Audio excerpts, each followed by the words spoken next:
Thank you very much for your nice introduction, Dio. So good morning, presenters, discussants, ADBI colleagues, and other participants. You are welcome to today's session. And today is our last conference day. In today's session, we have 5 papers in total, and 3 of them are from China, 2 of them are from Indonesia.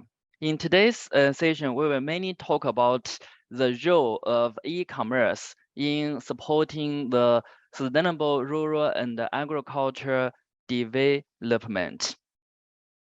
Our first presentation will be given by Mr. Xin Yan.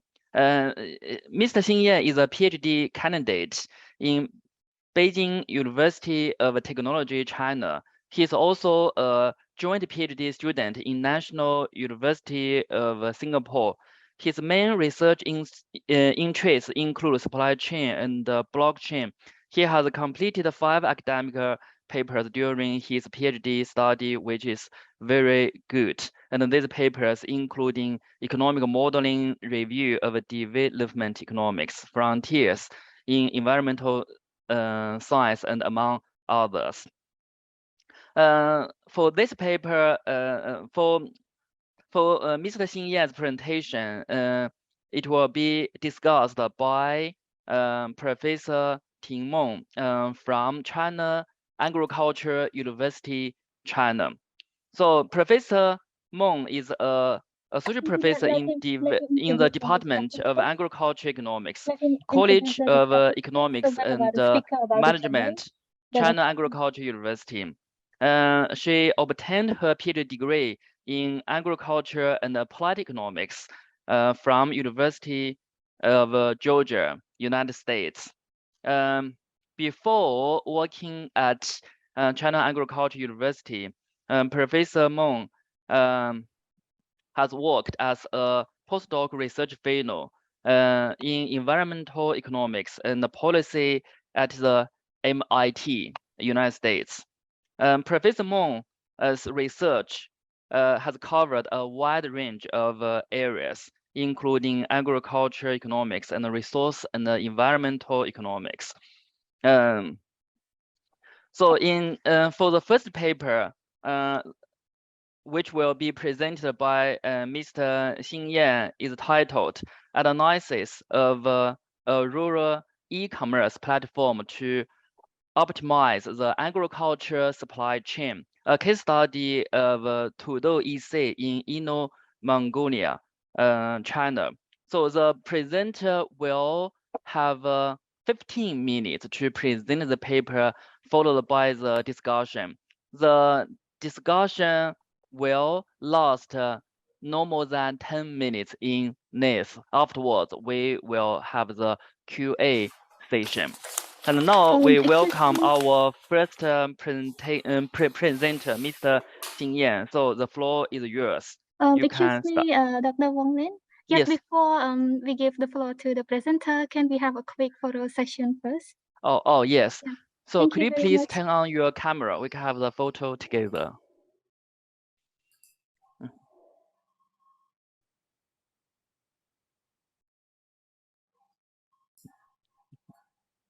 Yeah. Smile.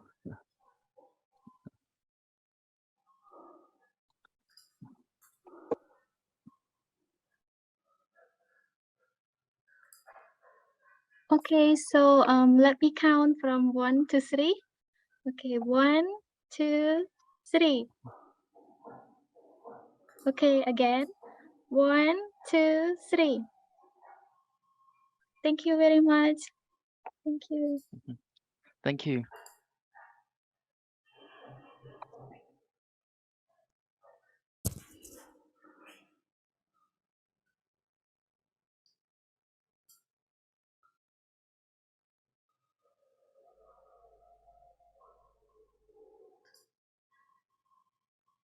Good morning, everyone. Thank you for the kindly introduced by the Wang Lima. And good morning, dear Dio, Professor Dio, and Professor Wang Lima, and Professor Tim Meng, and ladies and gentlemen. It's a great honor for me to report my paper in such high-level conference. In the last 3 days, everyone done great jobs with the topic of rural and agriculture development in the digital age. I really learned a lot from this conference. Today, I'm going to report one of my paper named Analysis of a Rural E-commerce Platform to Optimize the Agriculture Supply Chain. It's a case study from Inner Mongolia. It's my hometown, so I think I know more about this case.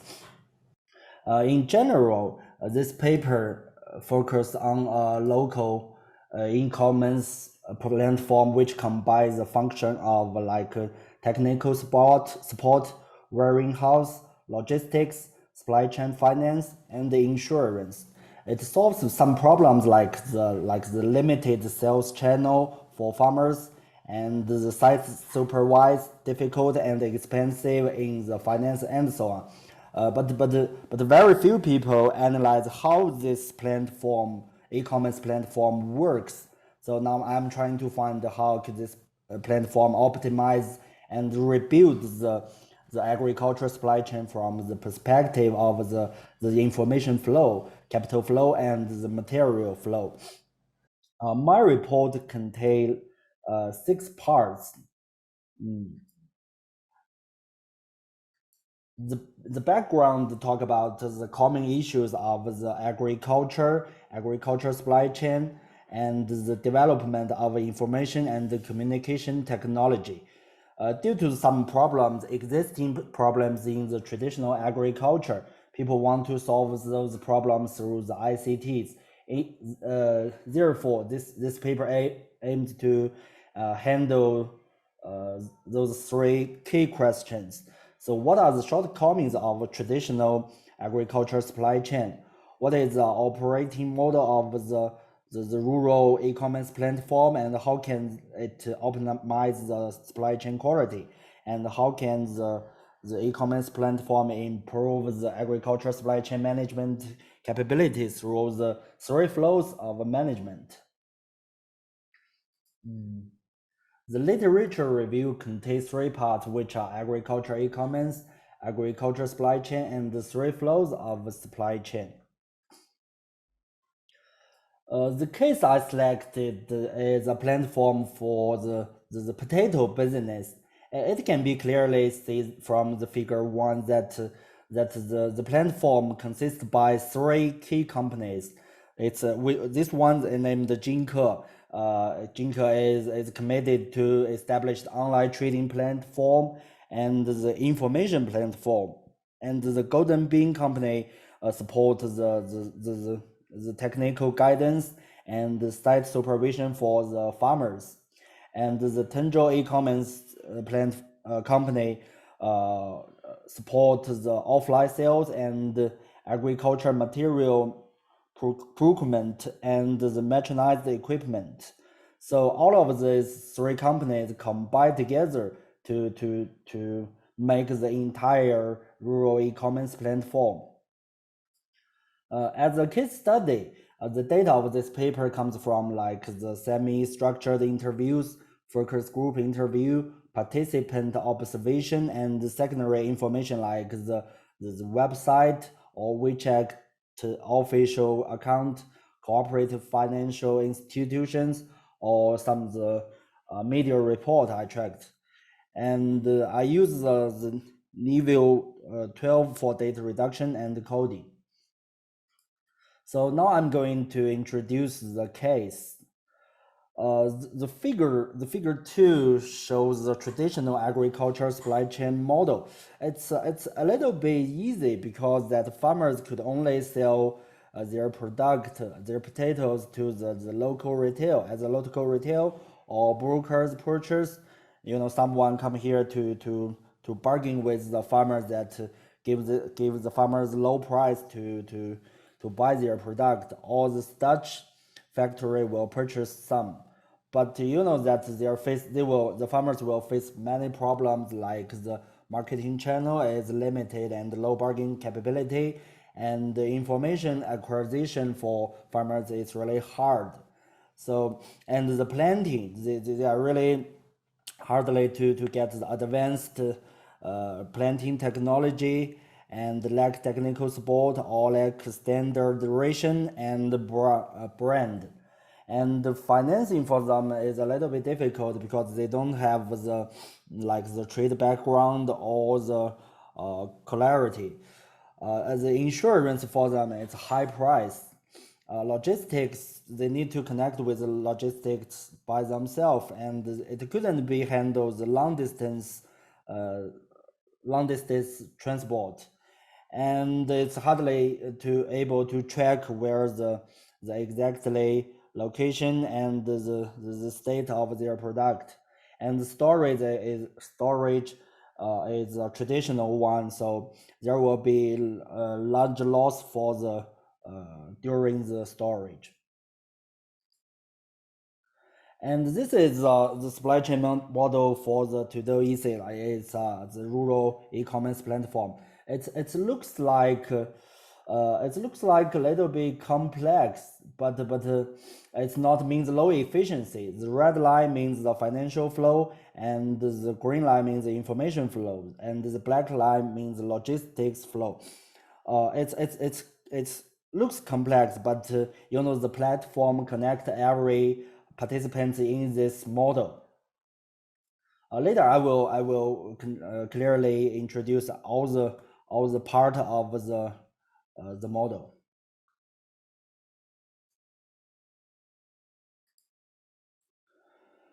In order to make the model clearly, I will separate the financial flow, information flow, and the logistics flow separately, and through combine the 2 or 3 flows, it generate like supply chain finance. It's generated by the financial flow with information flow, and the information platform is generated by 3 flows, and the supply chain service.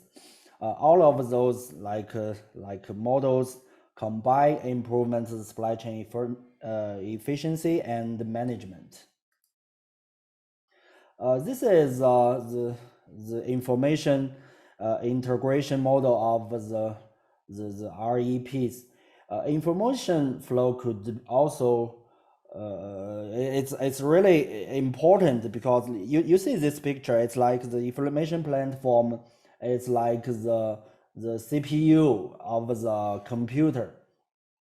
It's really important through the supply chain model. During the planting process, like the advanced planting technical information and the product information, planting monitoring information, and the financial institution information, insurance company information, logistics information, demand information, warehouse information are all combined to connect with the information platform. Everyone can share the information by the platform. So it's really important for the financial institution or insurance company or the farmers to know the exactly information how it works, and the information platform could based on the information to deal with the risk and deal with the farmers like marketing.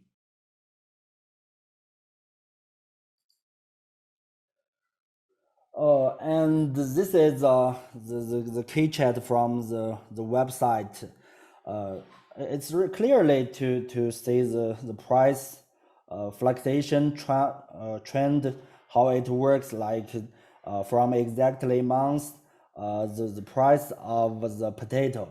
It's really important for the farmers to decide they are willing or not to sell this potato, because in the past the price controlled by the brokers.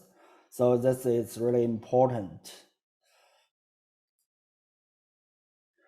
It is information flow could reshape the agriculture marketing model.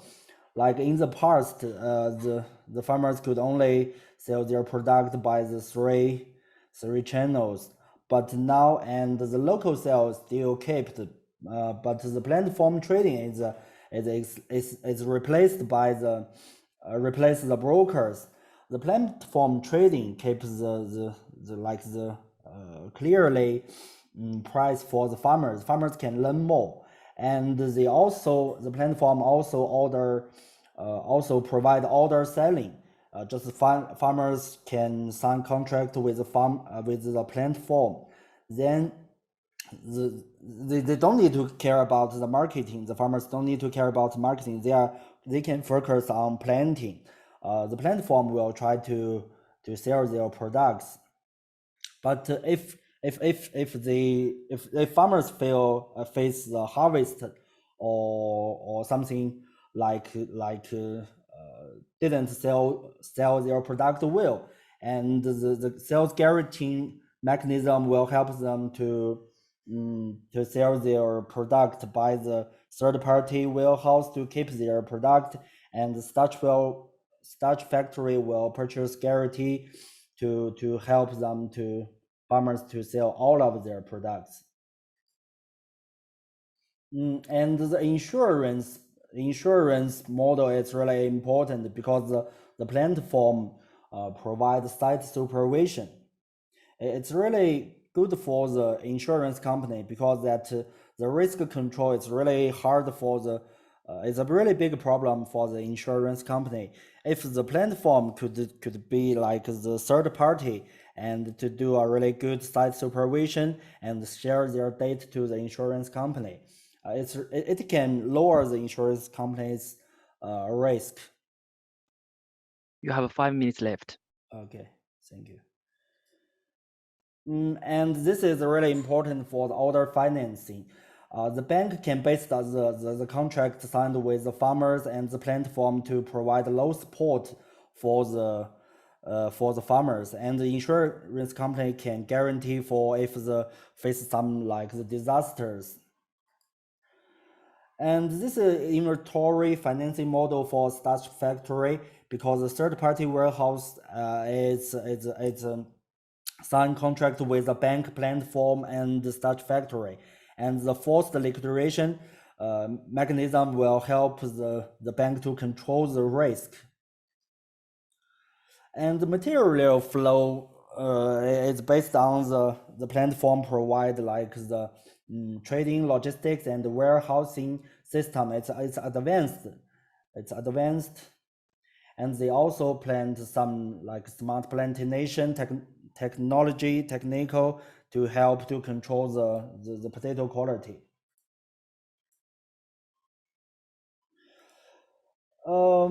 This is really clearly to compare the traditional model and the e-commerce platform model from the farmer's perspective. So from the sales channel, information acquisition, production, and financial capability, agriculture insurance, risk, warehouse, transport revenue, it's all better for the compared with the traditional model. And the macro role of the platform is to solve the problems like poverty, local employment, entrepreneurship, and industry chain. Risk control is really key of the platform. It help farmers, insurance companies, starch factory, and financial institutions control all the risks. So everyone can benefit from this platform. But something is not such good is the penalty mechanism and the incentive mechanism. It's not so good right now. So maybe the platform need to pay more focus on the how to optimize it. So this is the conclusion. This platform it looks good, but it need time to verify it. It's worked like the 6 years, but it's not such popular with Alibaba or Jingdong. So it need time to verify it's a good business model, and maybe this platform can be used with other place or other products. And this paper also contains some limitations. This is use a single case study. Maybe I need to use multiple case study method, and maybe I need to do some like the qualitative research approach and do some of the subjective in describing the model. Maybe I need to use the data to prove it's a good business model. So that's all my report. Thank you, everyone.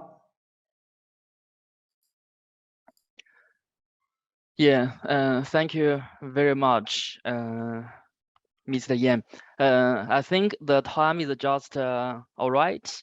And now we give the floor to our discussant, Professor Meng. Okay, great. So let me first share my screen.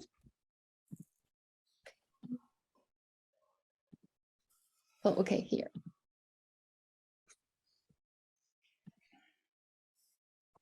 Good morning, everyone. This is Ting Meng from China Agriculture University. And thank you so much for the kind invitation from the conference, and especially from my good friend, Wang Lingma. I'm very happy to join this discussion. And Xin Yan did a very good job on analyze the e-commerce topic. So I will use the following several minutes to share my ideas. The first is, as you all know, e-commerce has been a very good topic and make a very good process in China. And Yanxing did a very good job to show this story, and not only in China, but also to other developing countries. It is very important. So this paper explores especially the operation mechanism of rural e-commerce platform and using potato as a case, and especially working on how this e-commerce will optimize the agriculture supply chain. So I think when I read this paper, I think the big innovation and contribution to the literature and to our future study is he did a very holistic analysis on how e-commerce changed the agriculture supply chain from 3 flows. The first is material flow. The second one is financial flows. And the last one is information flows. So the mechanism has been very good analyzed. So here I want to give a few comments when I read the paper. So the first thing is like the introduction, you give a very good background about how e-commerce is very important, especially for agribusiness and agriculture supply chain. But I and maybe other audience also want to know what is current problem in agriculture supply chain and how this e-commerce can be fit and solve this kind of current problems. So I think the main point is research question is very clear, but we want to know a little bit more about the current problems in real life there, okay? And the second point is about the methodology, and the author have a very good several and different level interviews and analysis. So I think if we know what is not for everyone, but for different types of interviewer respondents, if we know what is a main interview outline and the different sections, that may be helpful. And also, when we have a semi-structured interview, we may want to have the key research question, we really want to know the point. If we can, if the author can provide more information about this key hypothesis or the questions we want to address during the interview, that may be more helpful. The third point is about the case study. So in the paper, the author has explained clearly, like Tudor e-commerce in Inner Mongolia is a very good representative for not maybe local market, but also national market. But here, because this is a case study, we are not only want to know the case, but we want to know how this case can be used in and for other region, other country, and even provide insight for information and learning for agriculture products. So here we select potato, but for other agriculture products, as we know in e-commerce, like vegetables and seafood and fruits, they are all popular. So maybe at the very end of this study, provide a little bit more background about how this study case study can be used for other agriculture products. The fifth point is, I think the theoretical mechanism has been clearly defined and explored and addressed.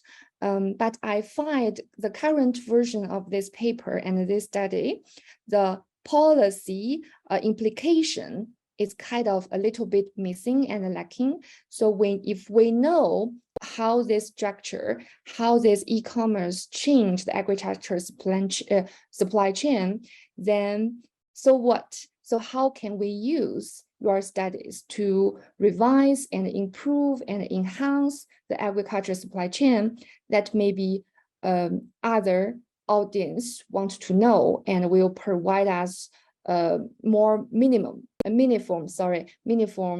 information and experiences. So the last point of my comments is about the conclusion. It's very good when we look at the table 3 in the paper and also in the presentation, and I look at each items. I find the authors think all the details, like saying e-commerce platform is better than traditional platform.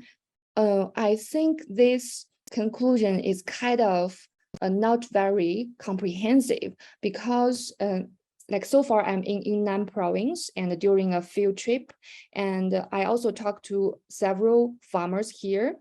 Even though like e-commerce has been emerging and more promising, but most of them are still rely on the tradition food supply chain or tradition models. So compare these two models, they must have their shortcoming and also their good point. So I think we want to provide a more comprehensive comparison between these two models.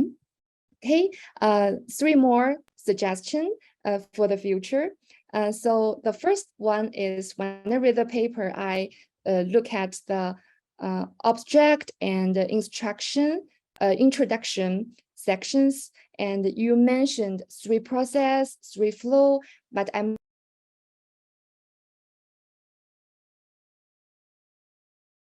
okay. Oh, can you all hear me? Oh, okay. Okay, so 3 more suggestions is, first, when I read the abstract and also the introduction section, you mentioned 3 flows and 3 process, but didn't provide what is the 3 flows until later. So you may want to give clear idea about this flow at the very beginning of this study. And the second suggestion is, in the literature, we have separate section for e-commerce and agriculture supply chain, but how these two linking in previous literature, and how like we add and fill this gap in the literature section may be addressed more. And the last one is in the future, I feel this study is more from the supply side and the e-commerce platform side. And but if we have a good platform side and being set up, we want also have the farmers and consumers participation and how they use and apply and involved in this model is also important. So in the future, if you have more time and more data to explore this kind of problems, that would be helpful. Okay, so the last one is I'm also working on the agriculture supply chain, and you know from the very beginning, from the field to the table, the agriculture supply chain is not only include the marketing and deliver section, but also from the production, processing, deliver, marketing, and consumption and disposal. So in the future, and if you can dig more into how the platform change different the structure of this agriculture supply chain, and also in each sector, that would be perfect and very helpful for others. That's all for my suggestion, and thank you so much. Thank you. Thank you very much, Professor Meng. Time is just all right. I think these comments are very important, not only for helping Ms. Yan to further improve the paper, but also give some directions for Mr. Yan to generate more papers in the future. So here, Mr. Yan, would you like to respond to some questions raised by Professor Meng? Yes, very thank you very much for Professor Meng for your all the suggestions, because due to the knowledge and the experience limitation, I couldn't do the such high level thinking like you. So the outline of the research question, I think it's really important. And I had already done some of them, but due to the, it's really a long paper, I cut it, but I keep it. I keep the original questions. I can add it later. And I choose this case because it's not this case. It's not such common like the Ali or Jingdong, but it works well in the local region in Inner Mongolia. Probably I'm going to try to find how to like copy to other product or other reasons. I try to find the method to explain how it can be used to other places. And the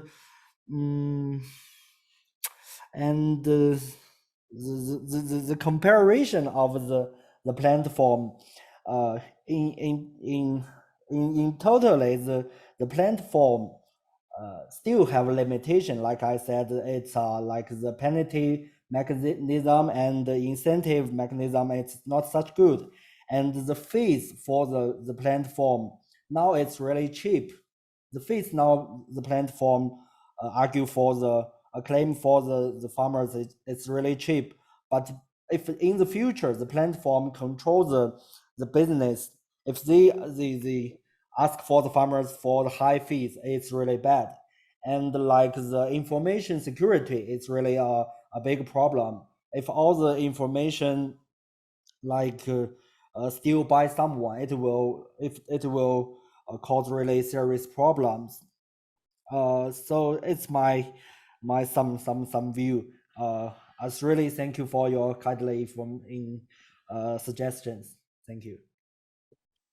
Okay. Okay, Uh, thank you very much. So are you happy with Mr. Yan's response, Professor Moon? Do you want to make some further comment? Okay, that's great. Thank you so much for the response. And I think you did a very good job. And I want to encourage you to keep working on e-commerce and especially working on agribusiness and agriculture supply chain. And our university actually very close. And in the future, if you want, we can keep in touch and so work together on this topic. Thank you. Thank you. Okay, thank you very much for both. And now we move to the QA session. So here we have a question from Animal Islam and Aminu. Oh, I don't know how to pronounce the name correctly. Okay, so we can just say Islam. So Islam is a value chain analyst and working in a company in Bangladesh. And he or she asked, how can the risk factors be analyzed to avoid insurance premium for small farmers using digital technology? So you can also see the question from the QA board. Okay, let's switch to my. Do I need to share my PowerPoint again? Oh, no, not necessary. You can just respond. Well, the platform insurance model, it's based on the platform support the site supervision, because that like the farmer sign contract with the platform. The platform will supervise them to keep the potatoes quality and provide technical support to make their planting well. So this site supervision and the data sharing, it's really useful for the insurance company. You know that insurance companies couldn't provide so many like the managers to go to the field to monitor the farmers. If the farmers do some like bad things like not follow the rules to plant, it's really hard for the insurance company to monitor it.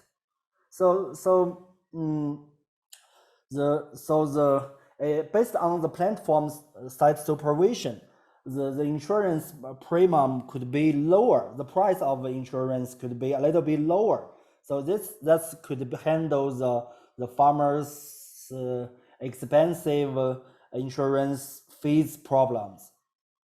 Is that made clearly?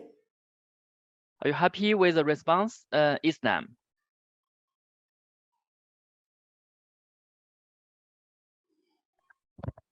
Islam, are you here?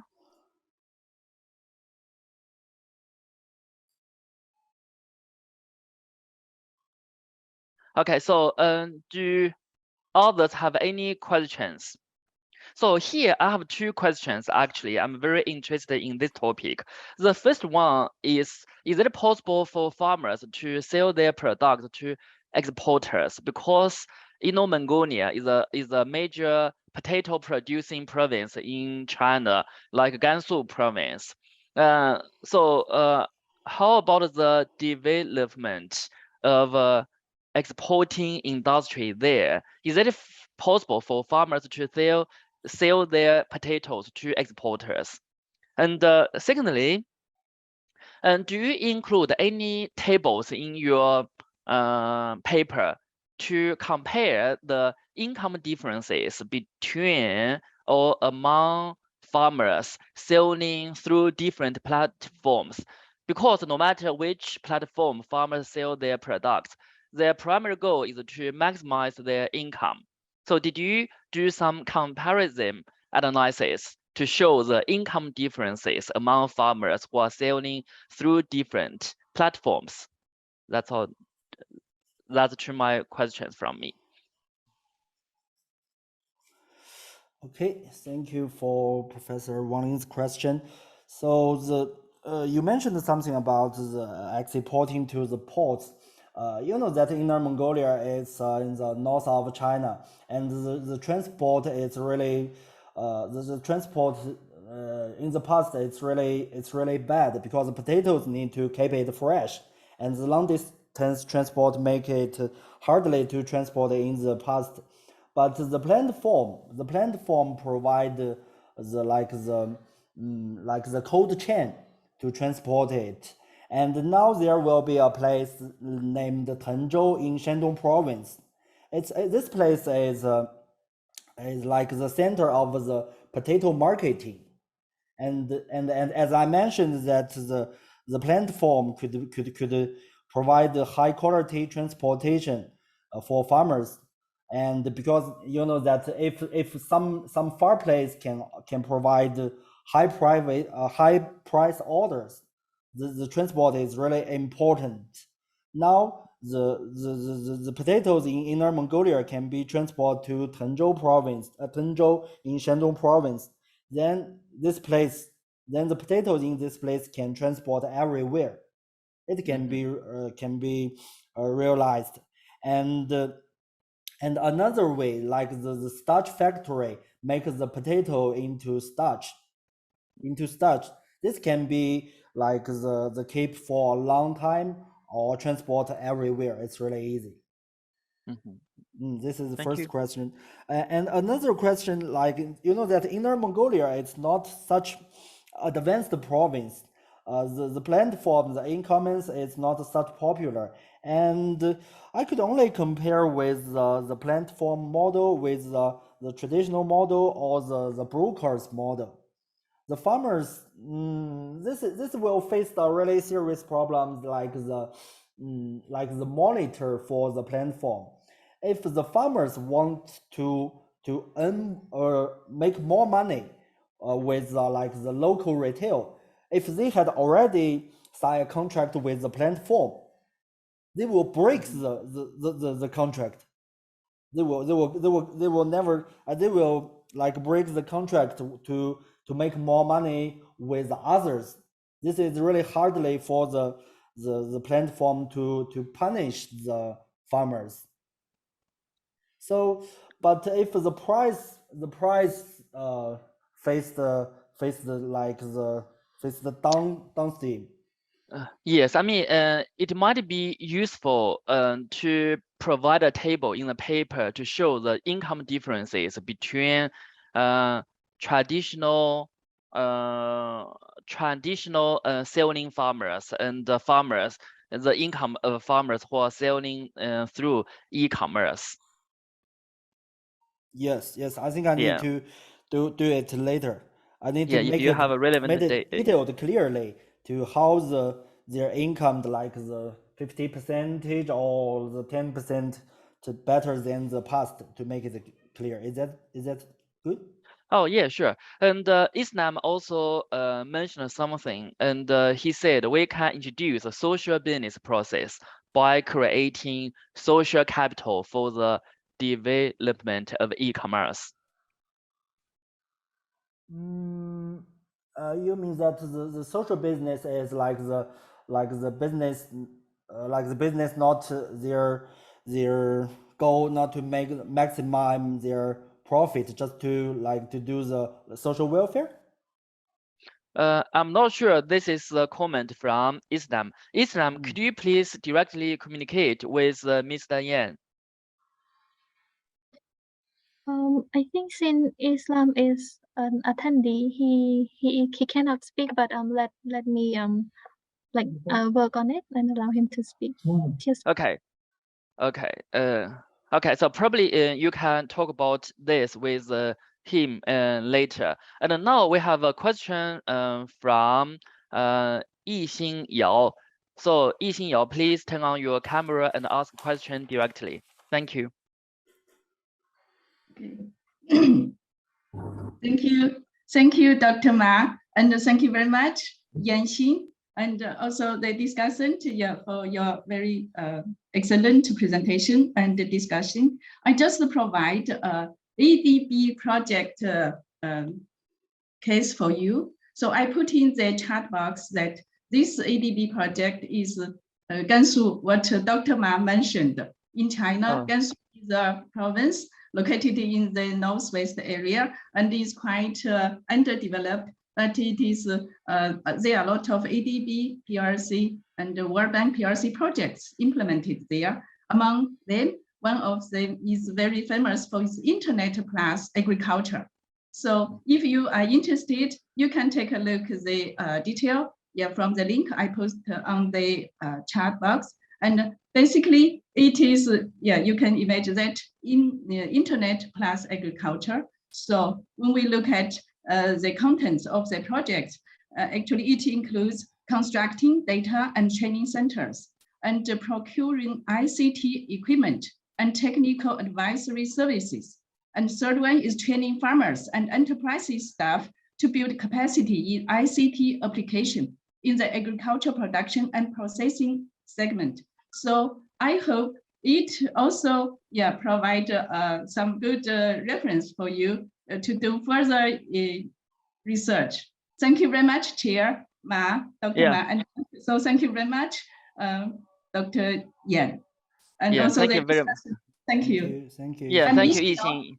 I'm from China Ministry of Finance originally. Right now, I'm working for the ADBI as a senior research fellow. So in the future, also, if you like contact with me, also we can discuss it later. Thank you. Thank you all. That is wonderful. I saw the link you posted in chatting box. Definitely, Mr. Yan can have a look afterwards. I'm from Gansu province, so that's why I mentioned that place. I know that province is a major potato producing province. And now we have to move to our second presentation by Professor Yan Mei. So Professor Yan Mei is currently working at Hangzhou Dianzi University. Her research interests include e-commerce and rural development, digital technology and agriculture development, development economics and applied economics. Her papers and academic books have been published in many international and Chinese academic journals. Before working at Hangzhou Dianzi University, Professor Mei has also worked as a Tennessee University in the United States as a visiting scholar for almost 2 years. And for this paper, the discussant will be Professor Ming Liu from Lanzhou University. Professor Liu finished her postdoc research at Peking University. She had her PhD from Wageningen University, the Netherlands, between 2012 and 2017. She is working on agriculture economics and environmental economics fields, mainly interested in the fields of information and communication technologies, rural e-commerce, social ecological systems, and policy evaluation, and so on. And here, Professor Mei is going to present a paper titled "The Impact and Mechanism of E-commerce Development on Household Income Distribution Evidence from China." So we will give you the floor to you, Professor Mei. Okay, thank you, Professor Ma, thank you.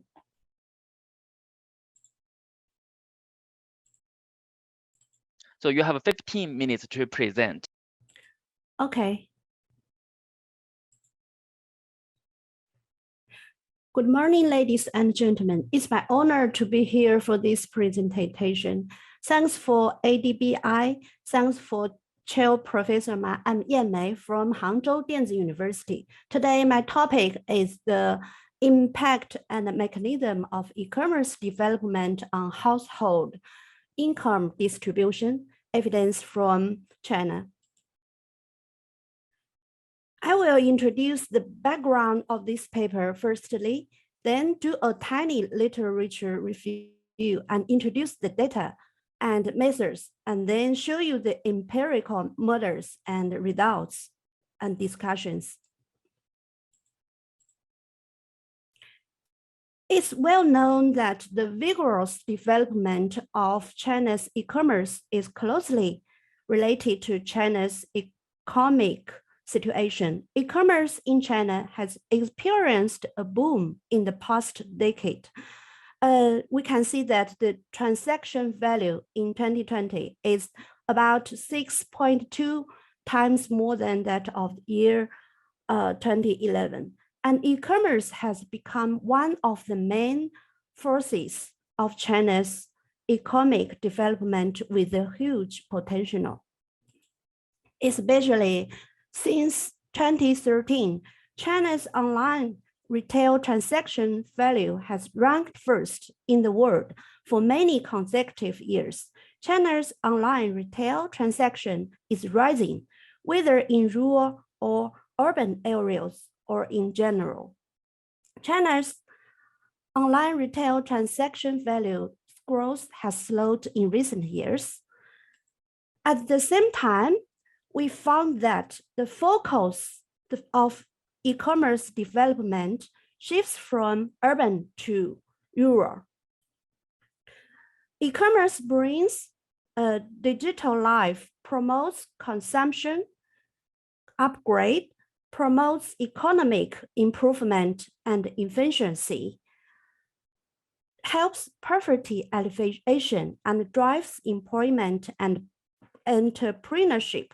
Many grassroots entrepreneurs from the urban and rural regions gains the digital dividends using the e-commerce. Nowadays, the development of digital technology represented by e-commerce is not only promoting the rapid growth of regional economy, but changing people's lifestyle and improving public service quality. Especially in recent years, the development of e-commerce has profoundly changed the income structure of Chinese households. And there's improved income distribution. Therefore, studying the income distribution effect of e-commerce development on Chinese households is of far-reaching significance to accelerate the improvement of the digital divide in backward areas, to improve the income of poor groups and ultimately achieve common prosperity. So we proposed two research questions. Question one, can taking advantage of the inclusiveness of e-commerce development be an important force in improving income inequality? And the question two is there regional and temporal heterogeneity in the effect of e-commerce development on improving income distribution? This is the two questions we proposed in our paper.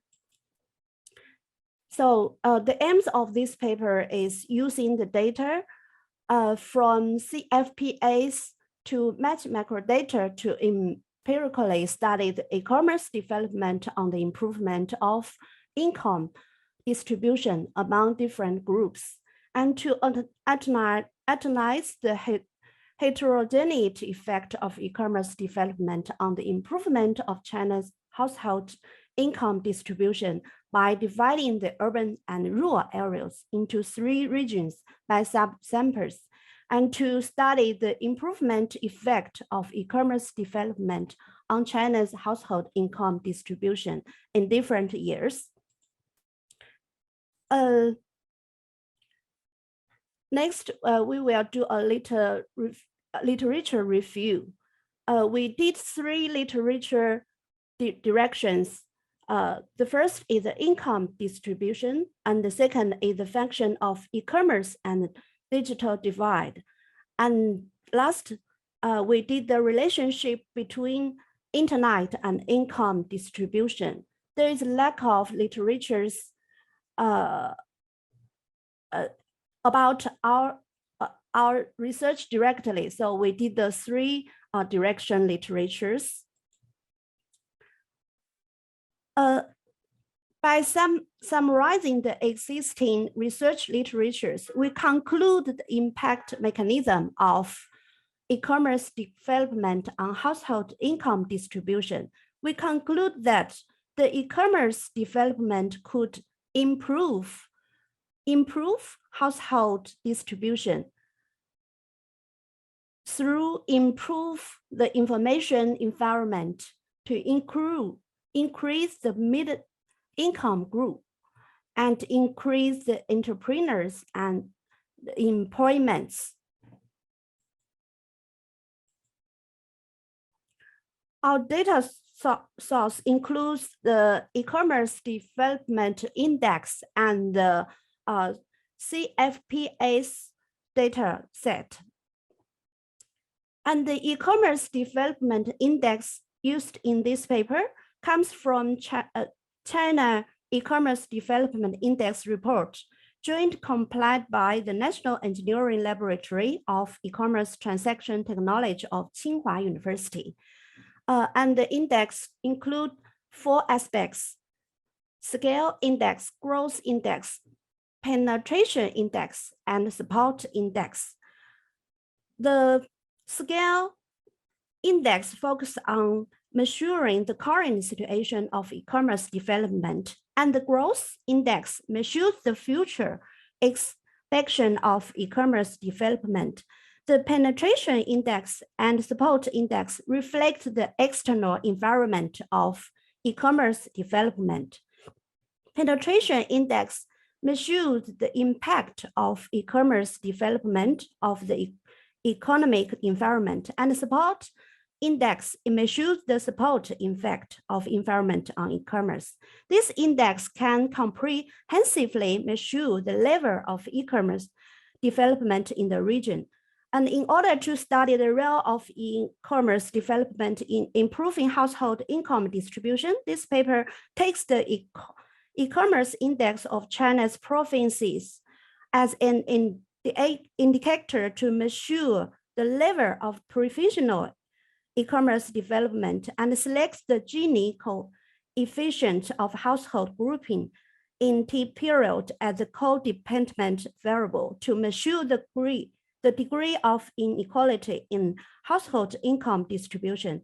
The above data are matched with the macro data of CFPS 2016 and 2018. The survey sample covers 25 provinces, and after cleaning the database, the missing and abnormal values in the macro samples were deleted, and the families whose heads of household were less than 18 years old were deleted. Finally, we got the balanced panel data of 12,966 families in 2 years were obtained. And the urban samples number is 6,514, and the rural samples is 6,455. Then we did baseline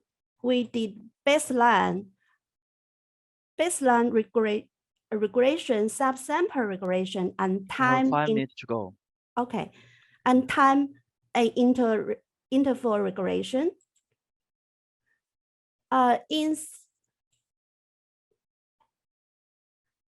In baseline regression, the regression results showed that the coefficient of e-commerce development is significantly negative. And in column 2,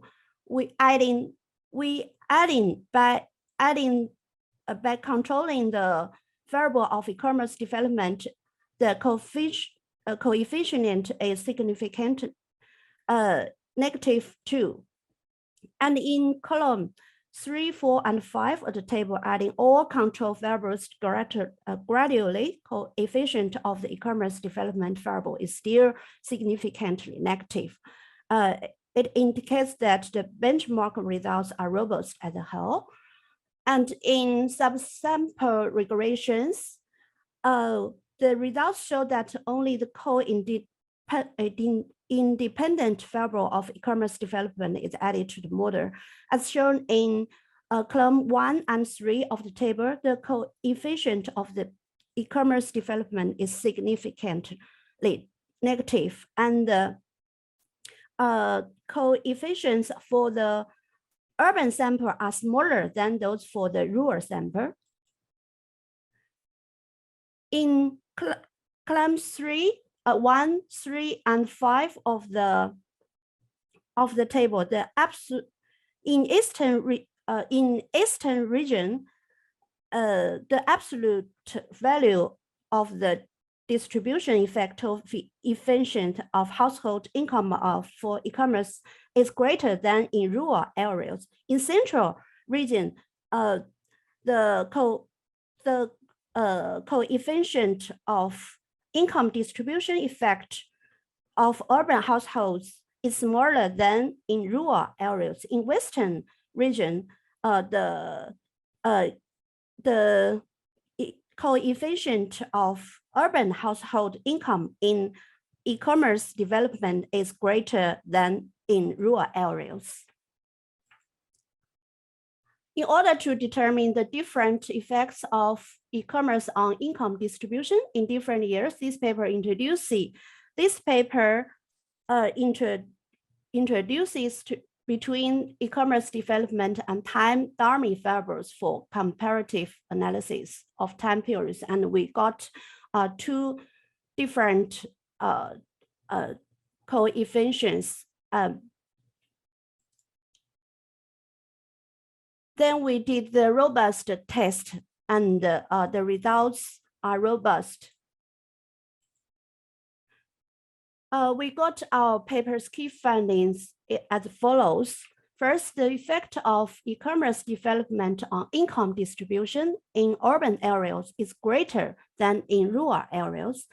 And the second, the impact of e-commerce development in the eastern region on improving income distribution is greater than in the central region and further greater than in the western region.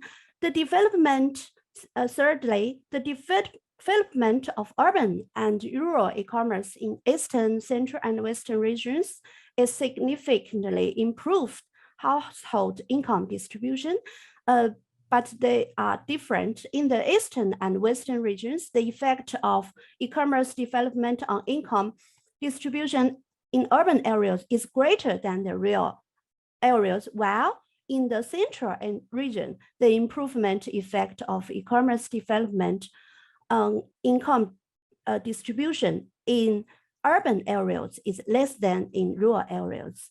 And in 2014, the development of e-commerce improved the household income distribution, while in 2018, the short-term deterioration of household income distribution appeared. So we conclude that the development of e-commerce has significantly improved the income distribution of Chinese households, but the impact of e-commerce development on improving income distribution is highly correlated with the level of regional economy development, and the impact of e-commerce development on income distribution is different in different years. And the overall improvement of China's income distribution in inequality. The development of e-commerce has a stronger effect on improving income distribution in households with higher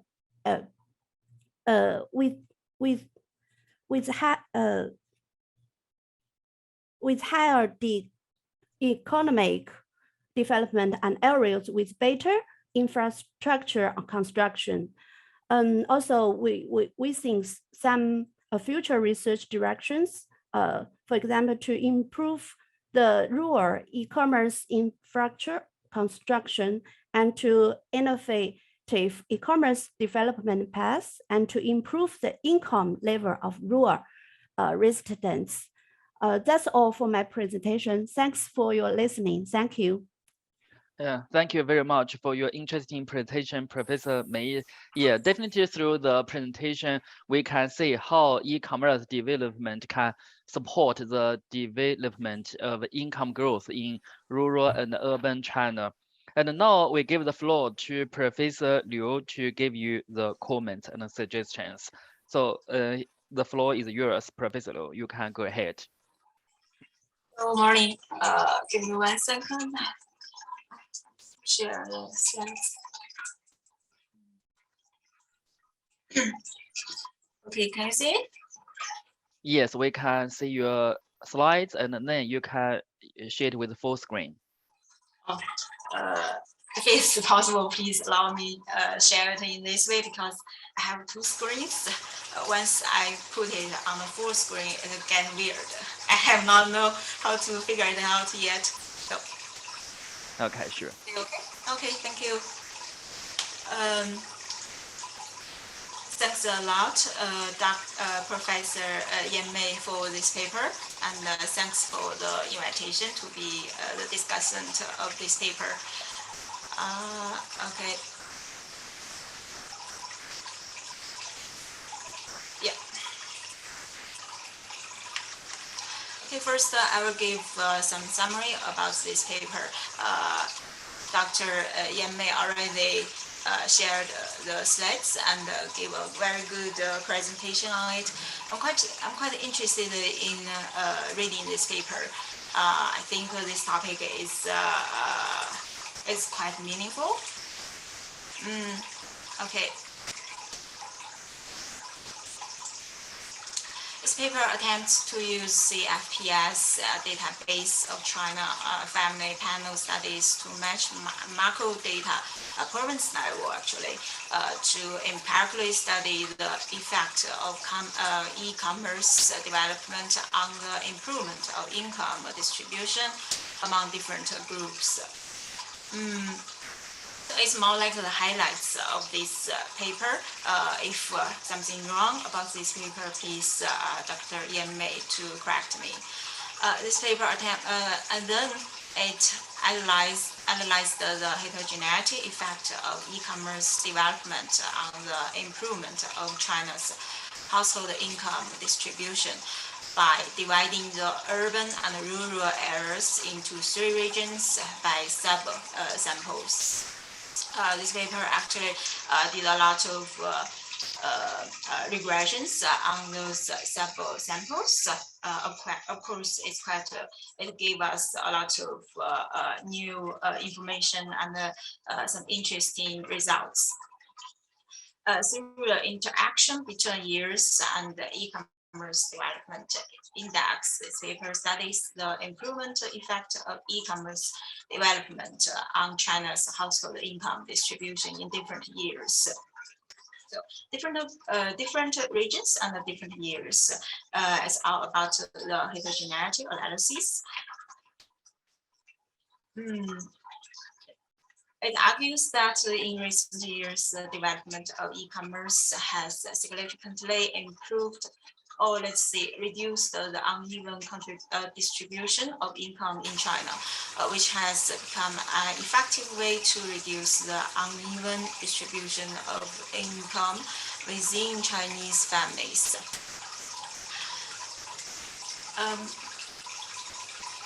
Okay. The e-commerce development index comes from China e-commerce development index report, including scale index, growth index, penetration index, and support index. Gini coefficient measures the degree of income distribution, and another highlight is the panel data based on the survey dataset of CFPS 2016 and 2018 includes 12,000 and about 13,000 households. So it's a quite big sample size. In this way, the empirical results can be very reliable. Sorry.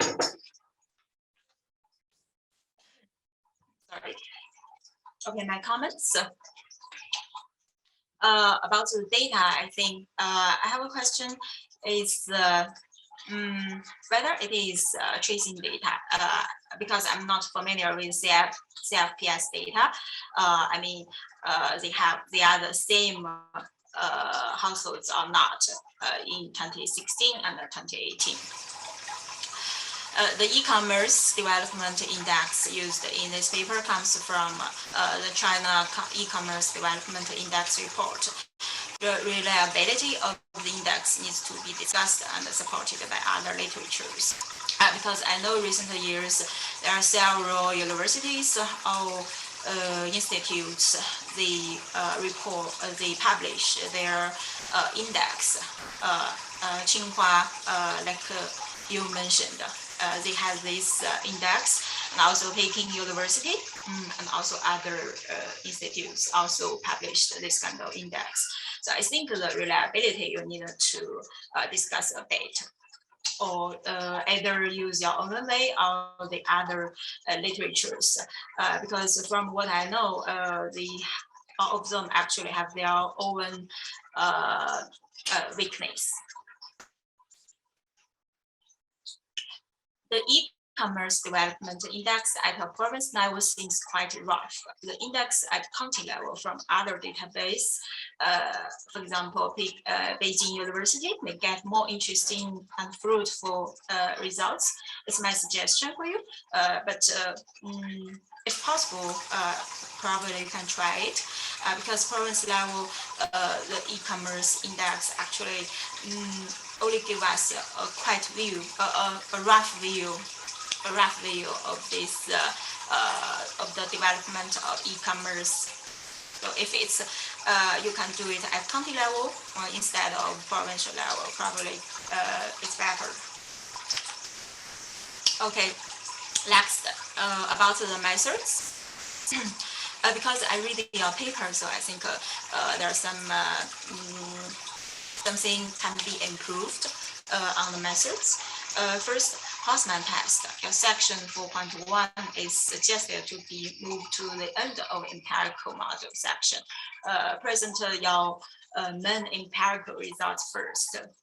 Because Hausman test is important, but not the key point of your paper. So you don't probably it's not a good idea you show it at first before your empirical results.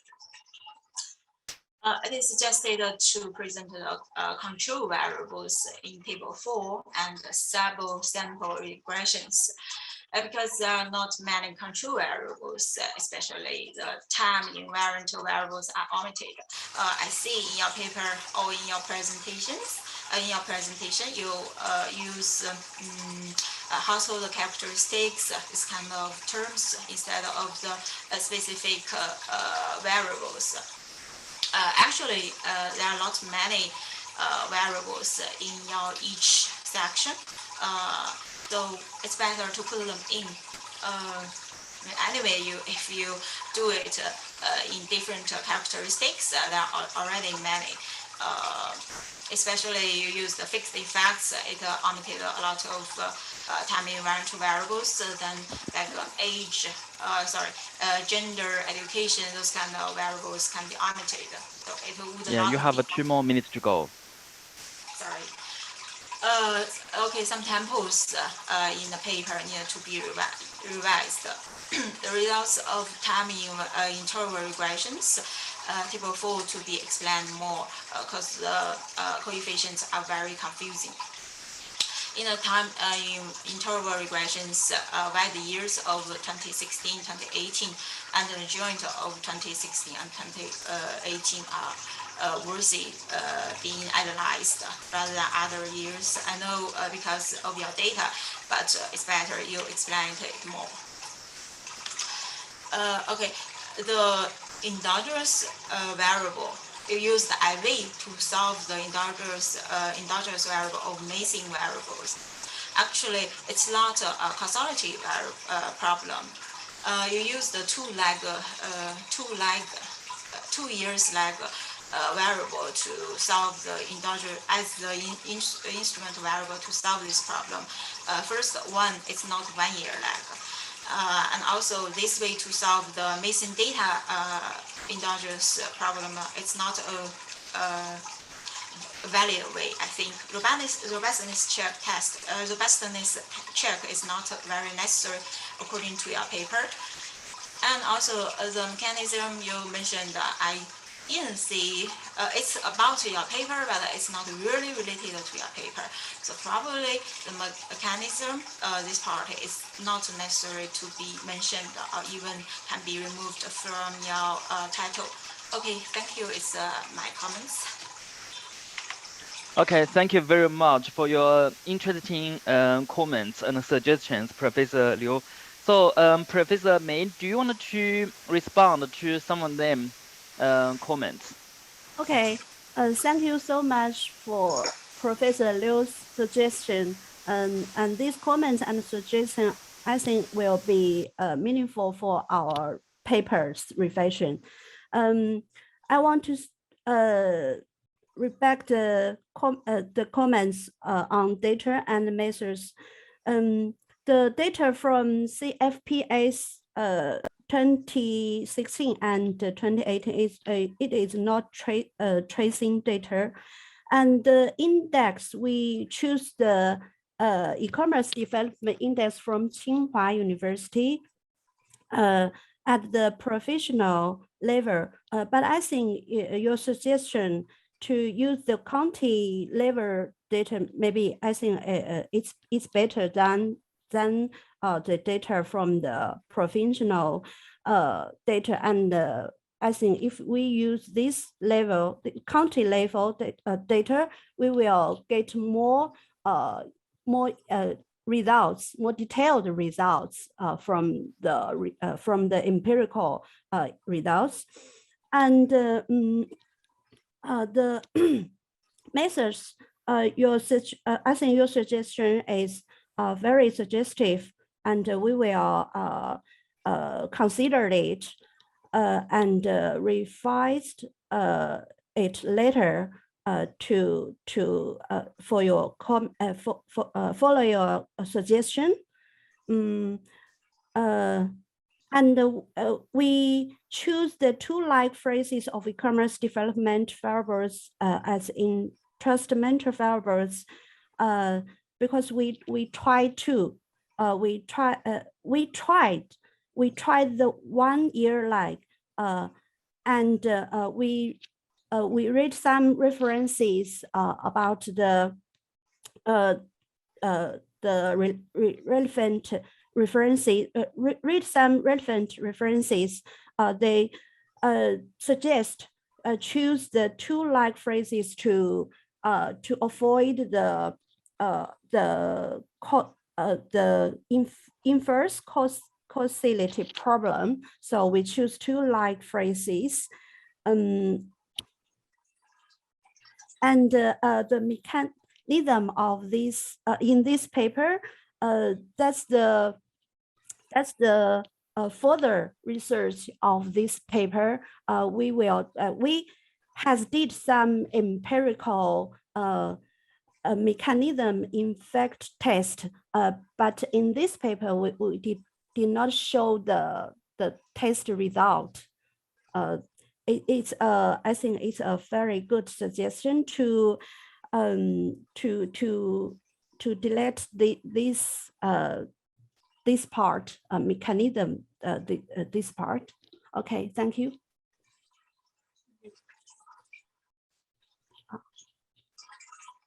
Thank you very much. Do others have any questions for Professor May for this presentation? Due to time constraint, probably we can only collect one question from other participants. So if you have any question, you can either type it in the QA box or raise your hand.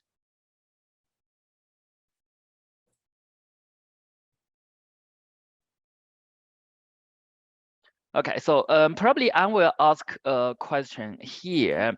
From the results, we can see that e-commerce development has increased the household income in urban and rural China, and also across the 3 regions of China. However, from the results, we can see that the e-commerce development has increased the income gap between urban and rural China, and also the eastern region and other regions of China. Yes, in total, the e-commerce development increased the income gap across regions and between rural and urban China.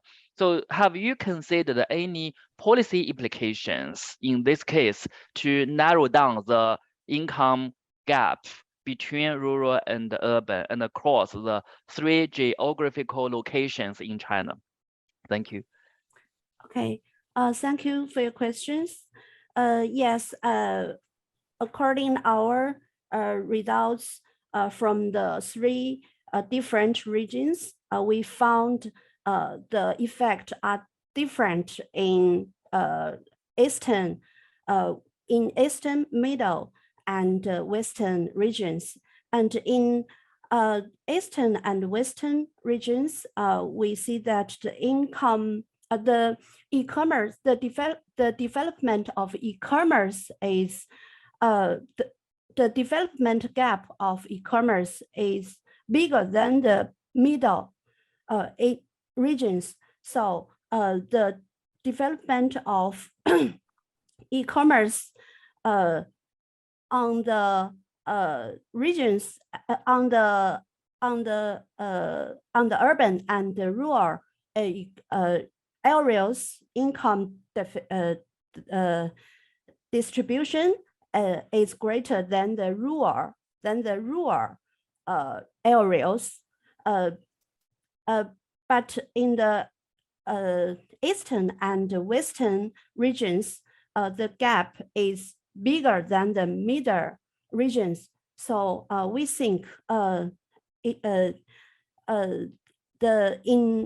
eastern and western regions, it is useful to drive the development of e-commerce in rural areas in these regions. Okay. Okay, thank you very much. And the time is up. And here, Dr. Dio has a question. Probably we can have the break after Dio's question. So Dio, could you please ask a quick question? Thank you so much, Wang Ling. And thank you, Professor Jian. It was a very nice presentation. I'd like to ask some questions following up what Dr. Wang Ling has asked. Sorry, can you hear me now? Yes. Yeah, sorry, my mic was up. So you see, yes, e-commerce actually helps in improving the income. But then, like, if you look at e-commerce, as Wang Ling pointed out, that the benefit does not accrue equally across all sections of the society. So economically weaker sections of the society, the poorer ones, are less advantageous in terms of taking advantage of what e-commerce brings in. So as a result, I feel that e-commerce also have inequality increasing effects. So maybe I think it would be good to do additional analysis to show that that e-commerce also increases inequality, and the gaps between the rich and poor are widening, and maybe recommend some policies that could help us to reduce the gap between the rich and the poor. Yeah. In our former research, we found that the capture is limited for the rural farmers, but it is not limited for the farmers to do the e-commerce entrepreneurship, and we think the training, the knowledge of the e-commerce is more helpful to the rural areas to decrease the gap of the entrepreneurship from the urban areas and the rural areas. I think that's a meaningful suggestion for the government or for the e-commerce platform or other a meaningful fundamental to do that. It is clear? Yeah. Yes. Yes. Okay. Yeah. Thank you. Yeah. And here definitely DO provide a research direction for you. And in the future, probably you can explore how e-commerce influences the income inequality in China, because this is also an amazing topic to be explored. Okay. So due to time constraint, we have to stop here, and we will have a 10 minutes break and then come back in 11:10 at Tokyo time. Okay, so see you later.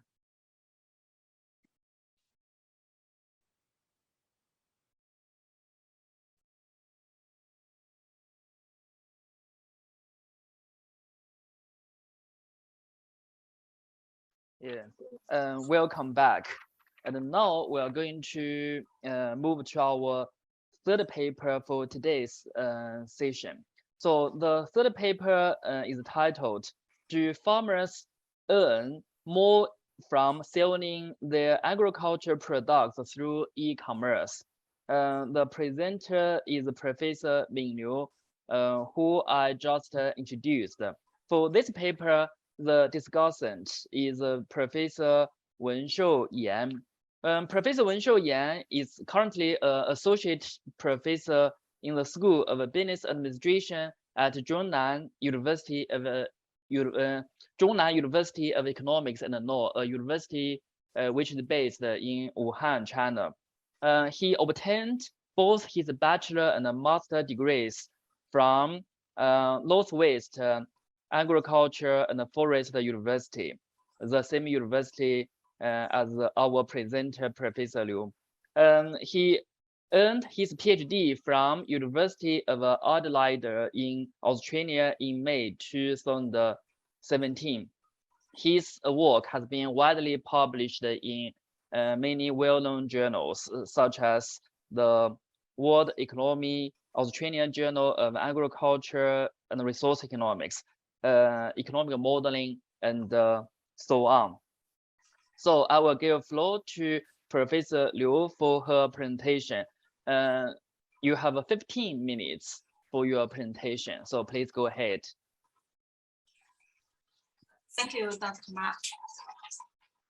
Okay, now it's full screen, right? See it? Yes, it's very clear. So please just go ahead. Okay, thank you. It's my pleasure to share my research at ADPI's conference. Thanks a lot for the invitation. And I also wanted to appreciate Dr. Ma's efforts to organize the special issue. He really did a lot of work, even helped me to solve the full screen problem during the break. Okay. My topic is about do farmers earn more from selling their agricultural products through e-commerce.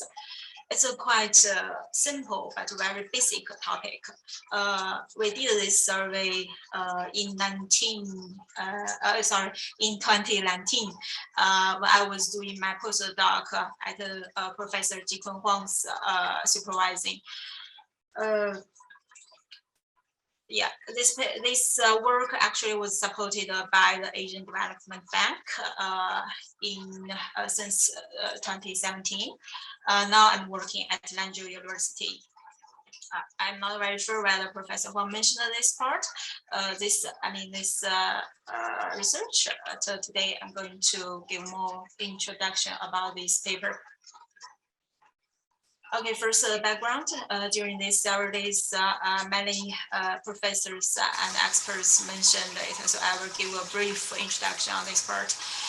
Digital technologies can promote economic development and generate digital dividends by reducing information costs.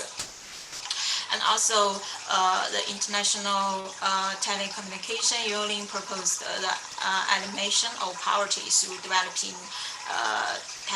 telecommunications infrastructure. The use of e-commerce to sell agricultural products from rural areas improves price transparency, cuts out the middleman, and makes markets more efficient.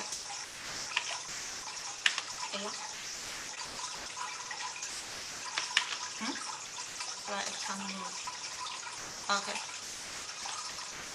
Okay, about the development of rural e-commerce in China. In the 2000s, actually, some e-commerce companies dedicated their sale of industrial products to rural area. But 10 years later, in 2010s, various e-commerce platforms were developed by these e-commercial companies to support farmers selling agricultural products to the urban area. The Chinese government introduced several projects, for example, the strategy of poverty reduction through developing rural e-commerce and etc.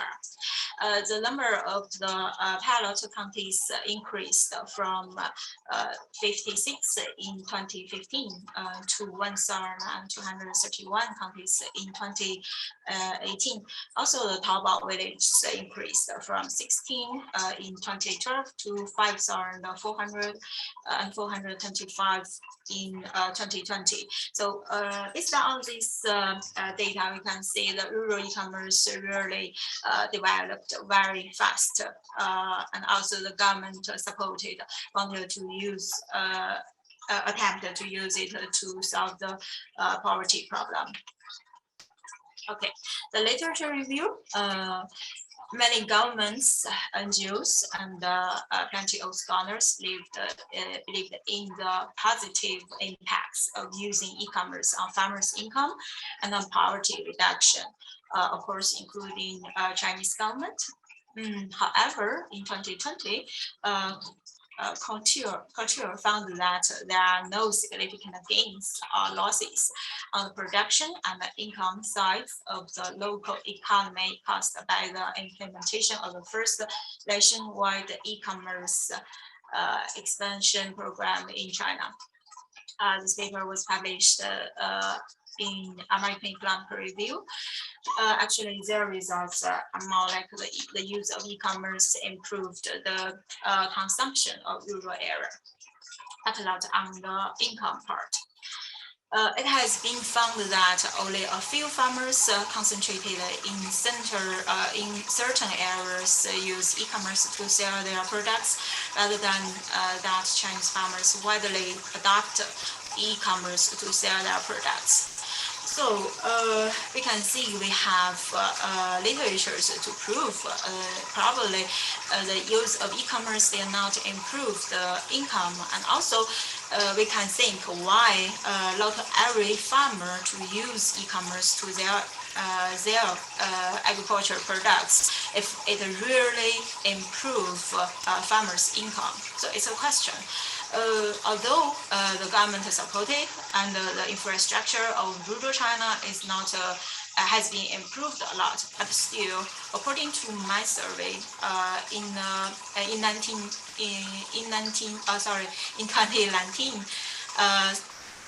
it's just about less than around 3% of farmers are using e-commerce to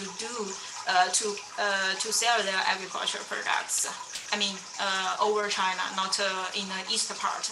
But in the eastern part, this percent was higher than 3%.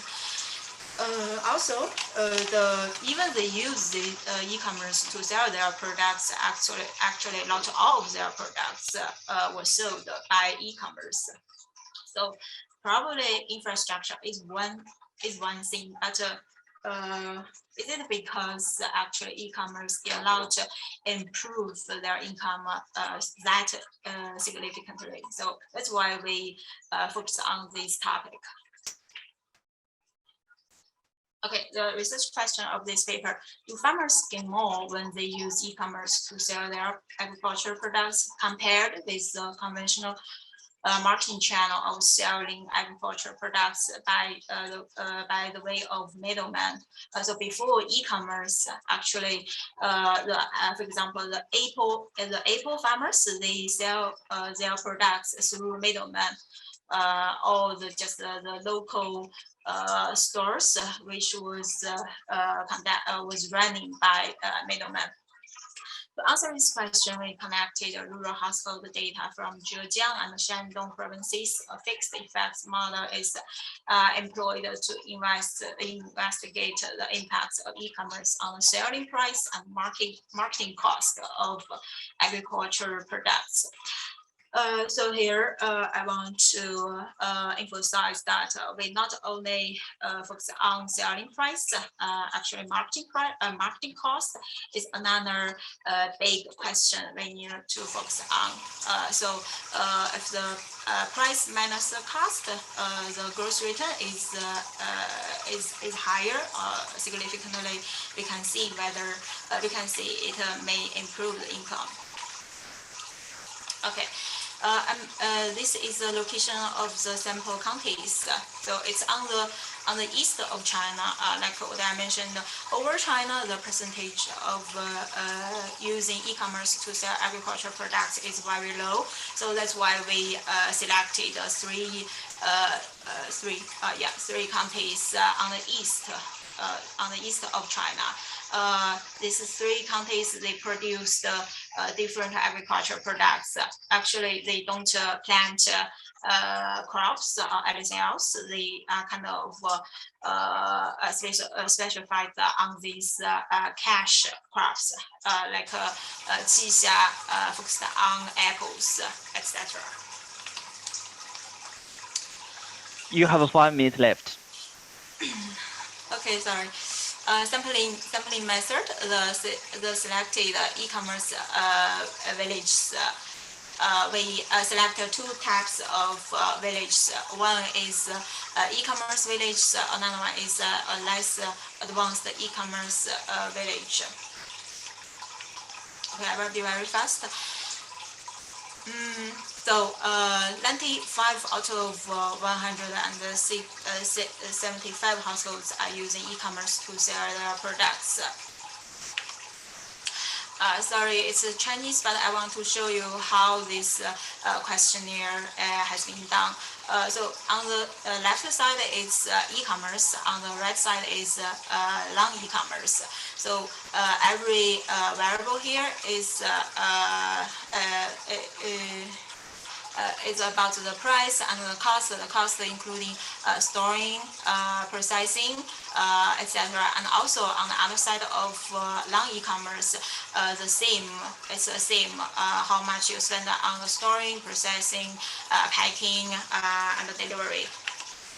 Okay, we do this empirical model based on the at the product level instead of household level. So we say the selling price, the e-commerce products, non-e-commerce products, the price is higher, the cost is also higher, especially the delivery cost is higher. Okay, then we did this empirical models over different products and grades, including apple, peach, pecan, and different grades means different quality. Fixed effects model is a classical model, so we use it to analyze this data. The first one, the key variable is whether it's the product is sold by e-commerce. And the equation 2, there another variable has been added. It's the interaction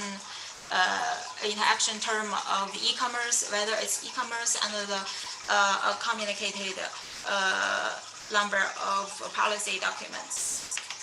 So this to present how the government support it. Okay, I will skip this.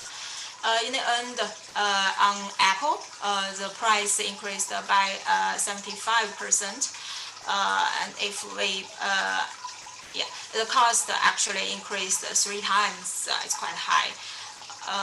And the rest, if we put the other, if we do it in different grades, different quantities, actually we get the similar results.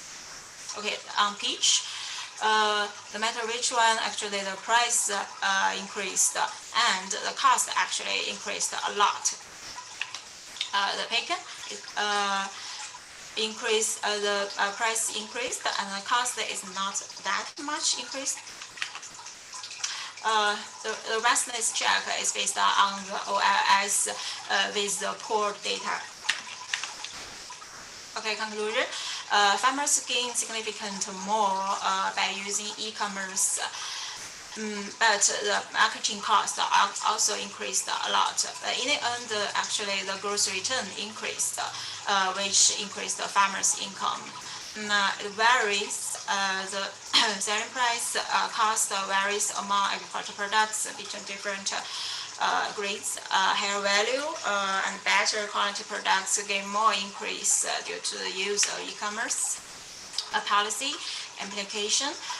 It proves using e-commerce is useful to poverty reduction, and also the use of e-commerce actually is good for the agricultural structure transformation, and also the food traceability, food safety problem can be solved by this way. And the next is the use of e-commerce actually transformed conventional agricultural products and changed a lot among the stakeholders. Yeah, thank you. Okay, thank you, Professor Liu, for your interesting presentation. And now we give the floor to Professor Yan for comments and suggestions. Good morning, everyone. This is Wei Shou. So could you please share your slides? Okay, yeah, I will. Thank you. So you have 10 minutes to go. Okay, thank you.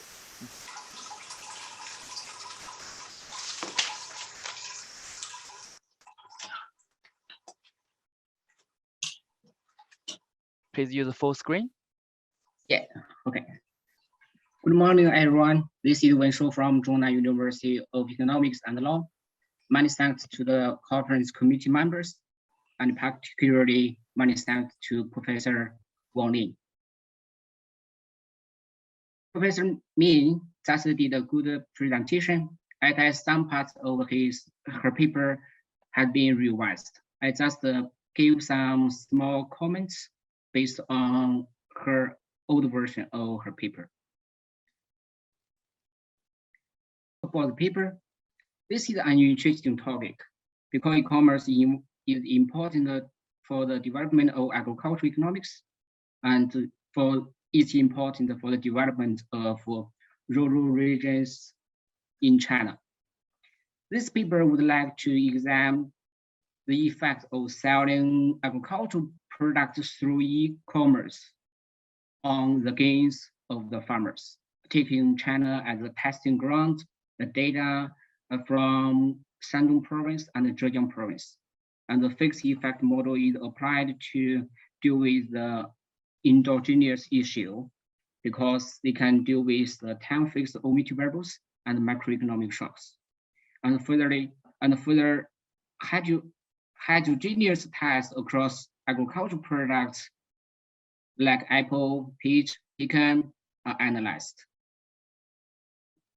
They found that compared with the conventional marketing channels through middlemen, selling through e-commerce could significantly increase selling price and in turn increase the farmer's income. Selling prices of high valued and better quality agricultural products could increase more due to selling through e-commerce. And this paper had two main contributions. The first one is this paper provides the first-hand mechanism evidence on how e-commerce promotes farmers' income.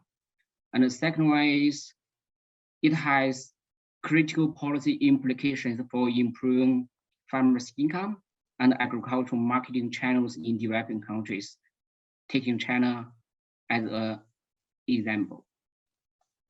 Okay, I just give some small comments.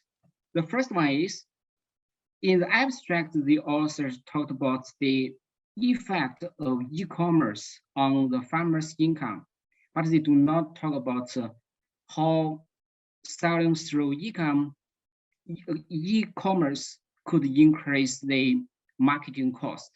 In table 2, I suggest the authors could compare the difference and highlights the difference between the selling price and marketing cost. This is because this is 0.53, and this is the summation of packing cost and delivery cost. I think this should be a small table. This should be 0.65, not 64. This is the first suggestion. The second one is to redefine two variables. The first one is the e-commerce and non-e-commerce. This should be combined into one interest variable. E-commerce, 1 or 0, it's enough. The second one is grade 1 and grade 2, and one variable is okay because it defines the intrinsic variables. This is the dummy trap. This is the second one. Thirdly, I think the author can parse the identification model because the author just applies the two-way fixed effect.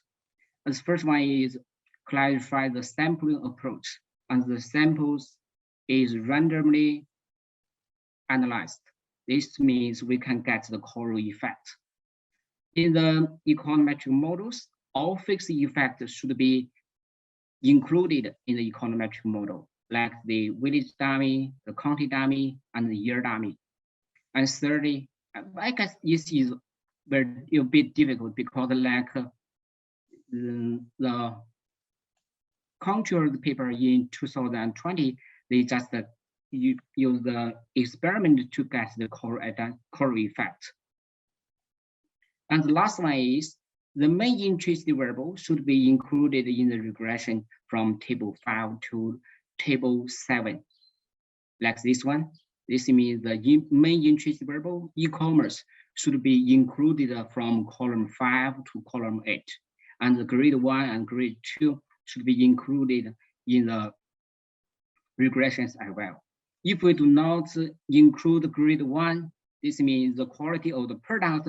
It means the quality of the product only works on the selling price and marketing cost through e-commerce. But this itself, the grade, it means the quality of the product could have effect directly on the selling price and marketing cost. This is the third one. And finally, in the abstract, I suggest that maybe the authors could highlight the trade-off between price increase and marketing cost increase in the abstract, because maybe some readers may be confused. The second one is in the abstract, it's better to tell readers how much income increased due to e-commerce, because e-commerce could increase the marketing cost, and the e-commerce approach could increase the farmers' income. Maybe this is the trade-off. And the third, this is maybe very small suggestion. It should be clear. It could be much clearer for quality of product, and the word grade is a bit confusing. Just to tell the reader that this is the quality of the product. We divide the product into 2 grades. I think it's enough. And this one is the authors can tell the readers who are the consumers through e-commerce, because some farmers sell their products through the middleman. Some farmers will sell their product to the middleman, but some farmers would like to sell the product to the consumers directly. This will increase the marketing cost. Who is the consumers? This should be, it can help the readers understand why selling price through e-commerce can increase the farmer's income. And the last small suggestion is the first paragraph at page 7. can be divided into 2 paragraphs. Okay, this is my small comments, and I learned a lot. Many thanks. Thank you, Professor Min.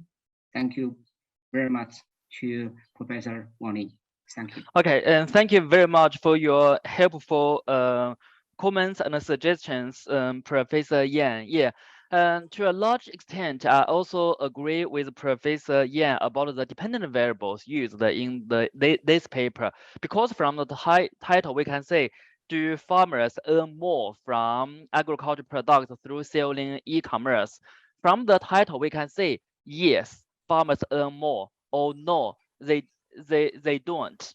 But from paper, the authors did not use the income as a dependent variable. They only use the selling price and the marketing cost, which means the title and the contents are not very consistent from my perspective as well. So could you please respond to Professor Yan about his questions and suggestions, Professor Liu?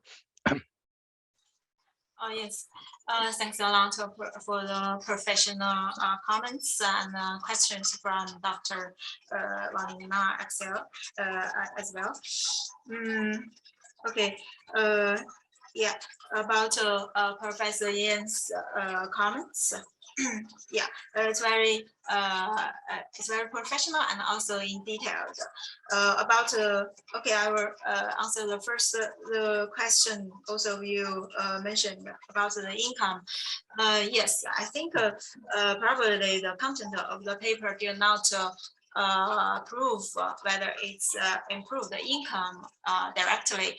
Whether we mean to use price and cost,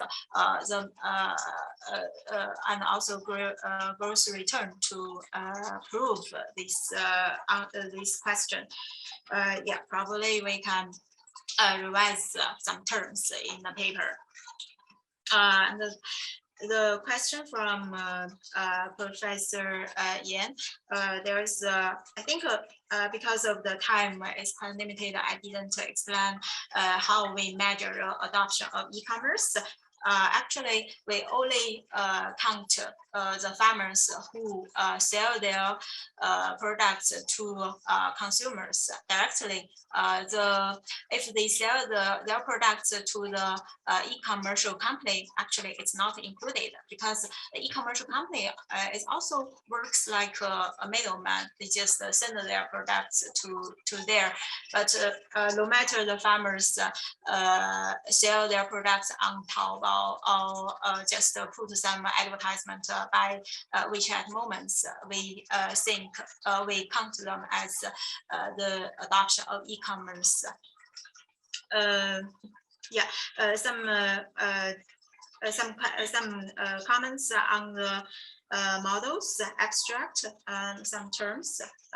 Also, according to the also including the grids of the products. Yeah, I think those are very good comments. I can improve them in the paper. Yeah, thank you. Okay. Thank you very much. I hope Professor Yan is happy with your responses. And here we have a question from our QA box from Pradeep. And then Pradeep asked, I have a very simple question. What are the standards or thresholds set to define two vintages that segregate the participation level of e-commerce of the farmers? And what is the reason behind choosing apple and peach only? The author has estimated the gains in marketing costs and the selling price. What if we estimate for their final profit? Yeah, I mean, in terms of profit, both Professor Yan and I have also raised this concern. So you can also see the question at the QA box. So the first one is, what are the standards to define the two villages? Because you mentioned that e-commerce village and the non-e-commerce village. Yeah, okay. Sorry, I didn't see them in the QA box, but according to Dr. Ma's translation, Yeah, about the sample selection, actually, we use the whether this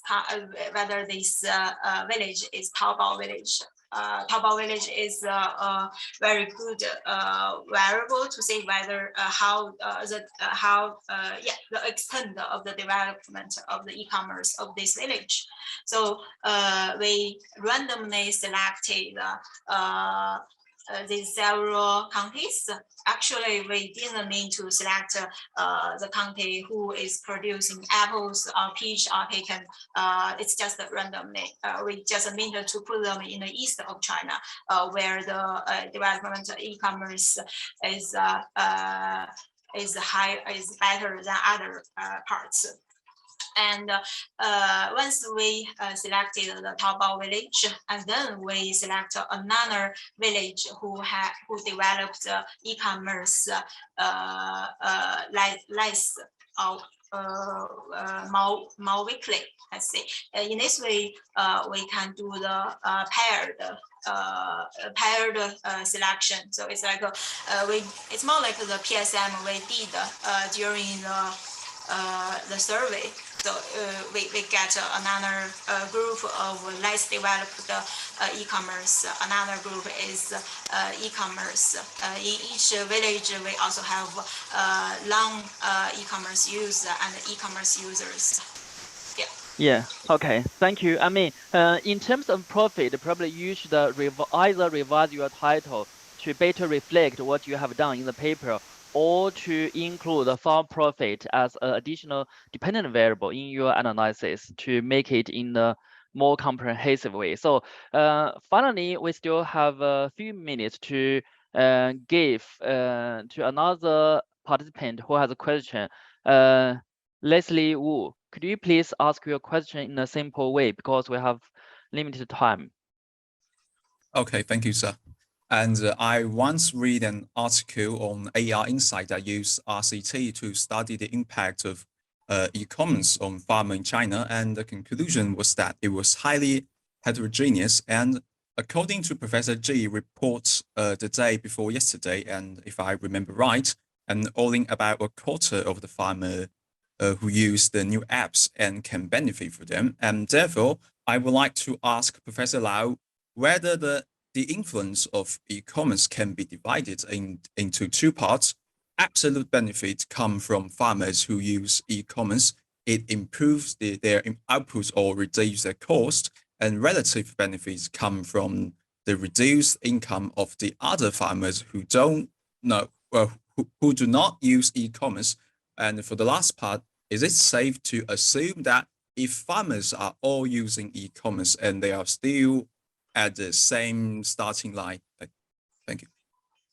Yes, Professor Liu, you have 3 minutes to respond. Thank you. Okay. Thank you for your question.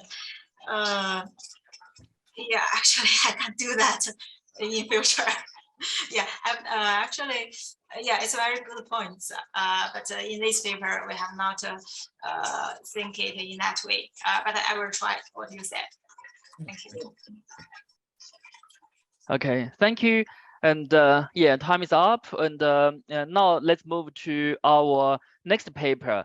So in today's session, we have we will discuss 5 papers. The first 3 are from China, and now we move to Indonesia. We have 2 papers from Indonesia. The first paper will be presented by Yuvitus Effendi. The title of her presentation is "The Digital Divides: The Economic Impact of E-commerce on the Agriculture Households in Indonesia." So I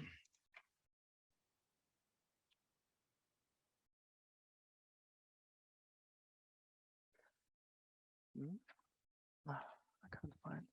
Oh, it's here. Sorry.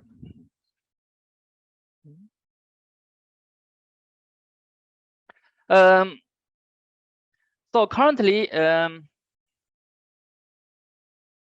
Uvinus is a staff at the center of the macroeconomic policy, fiscal policy agency, Ministry of Finance, Indonesia. And the paper will be discussed by Dihao Nikon Laura Dati, and she's a statistician, statistics Indonesia. So we give the floor to you, Juventus. Thank you, Chair. Good day, everyone. Thank you for coming to my presentation. I will try to share my screen first. Yeah, so you have 15 minutes to present. Yeah, great. Thank you. You can see my screen now. Oh, yes, we can see your screen. Please show the full screen. Yeah, perfect. You go ahead. Okay, good. Good day, everyone. Today, I would like to present one of my paper on the economic impact of e-commerce on the agricultural household in Indonesia. So this is my outline of my presentation today. Study background, literature review, methodology, and result and conclusion. So the background is mainly because of the internet utilization increased significantly, including in Indonesia in the recent years. And it was followed by the increase of gross merchandise value, which is we can see from the second figure. It increased significantly between 2019 and 2021, and it expected that in 2025 will increase further. So this is the statistic. It shows that yes, there are more people using the internet, and also there are expanding of e-commerce activities in Indonesia, especially in the future. So what are the benefits for the farmer? Well, first we can say that it will improve the welfare, like previous presenters already said. It will reduce the cost to get information, or reduce the transportation costs, or also allow the farmer to find an optimal price in the market. Well, that's theoretically, that's the benefit for the farmer. And what are the channels? Well, they can be guided by the market information, or they can use the mobile phone to find reliable information. And also, it will, owning a mobile phone, it will lead to more diversified crop plantation, and it will increase likelihood to sell their product. But despite those benefits mentioned earlier, there are less empirical evidence in Indonesia. Primarily, it's concentrated in Africa or in China. So there are three contributions of this study. The first one is that the study wants to give some new insight about the welfare gap between the farmer household involved in the e-commerce and the one that doesn't. Why? Because mainly, first thing is that the adoption of e-commerce is remain low. So it's around only 5.9% of total e-commerce adopter across sector in 2021. The second one is which this paper tried to see different platforms that engage in e-commerce. So previous studies usually use like ownership of mobile phone. So this study also use like other platform like personal computer, laptop, or tablet.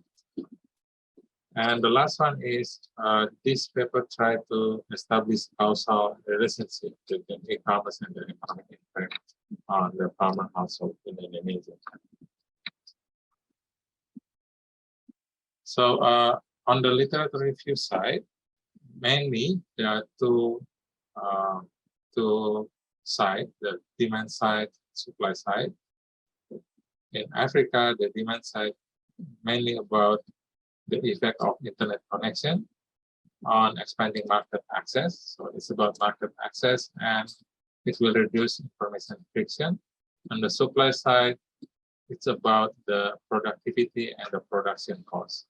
So in Africa, there are some studies about on the demand side, how this mobile phone ownership will increase the income. But in Ethiopia, some research, Teresa and Bahiwa find that there is no significant impact of mobile phone ownership. In China, we can see it from demand side and supply side that e-commerce adoption will lead to increase in the household income, but mainly it will benefit in the rural area. In the supply side, we can find a study by Toto, Faber, Gu, and Liu that found that this e-commerce can enhance the income of the rural household because there are more demand for local production, better access, and incentive for rural entrepreneurs.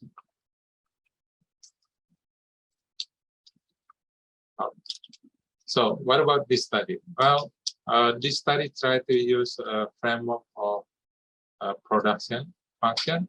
So let's say that there are to produce the output in the output of the farmer, we need labor, capital, and ICT, or information communication technology.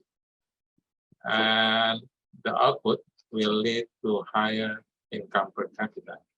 But using available data set, I can't observe these variables.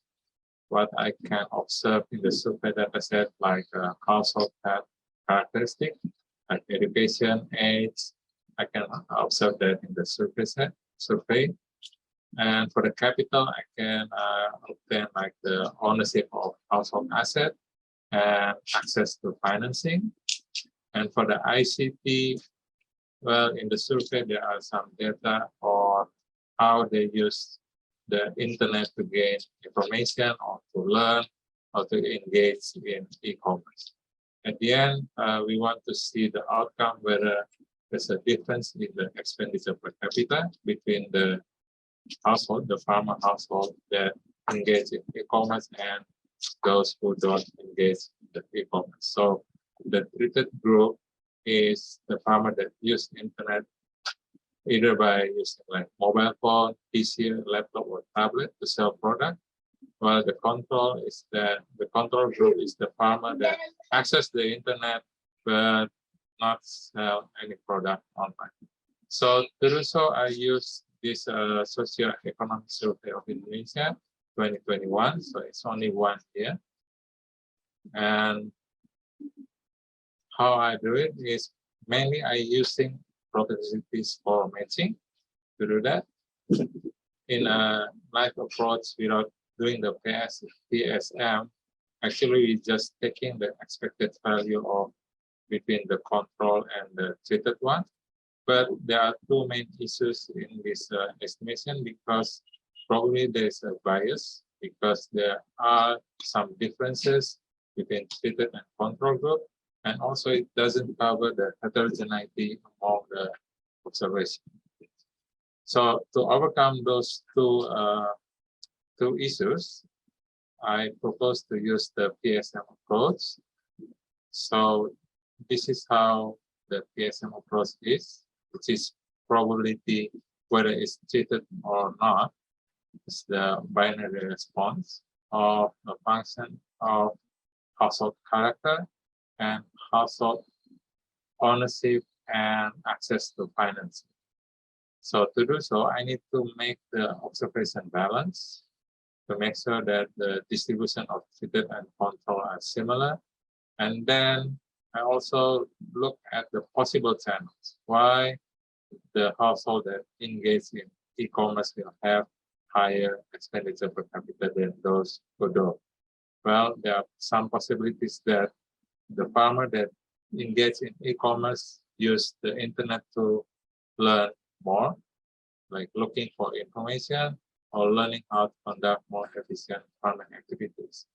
Also, I want to see the heterogeneous effect, whether I disaggregate the treated variable into rural and urban, and also whether there's a difference if I put in or factoring in different type of household and the province effect.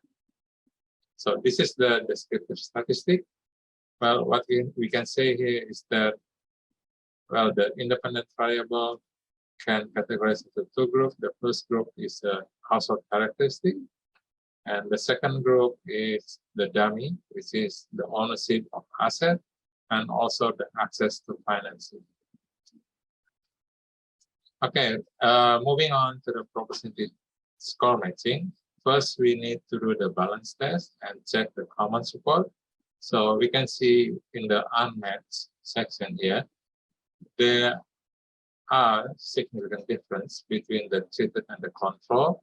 But after we do the matching procedure, mainly there are no significant difference between the control and the treated. And we can check that also on the common support. This is the unmatching before and this is after. So the observation between the treated and control are more likely similar. So what about the estimation result? Well, this table show that before the matching procedure, we can say that on average, the household, the farmer household that use internet to sell product will have 0.36% higher expenditure per capita than the household that don't engage in the e-commerce. But after we do the Psm approach, we can say that the knife estimation is like underestimated, and it actually shows us that it's slightly higher to 0.65%. And then we can check whether there's a difference between urban and rural household. So whether this farmer household located in the urban or in the rural areas. And we can say that the rural household gain more in terms of expenditure per capita.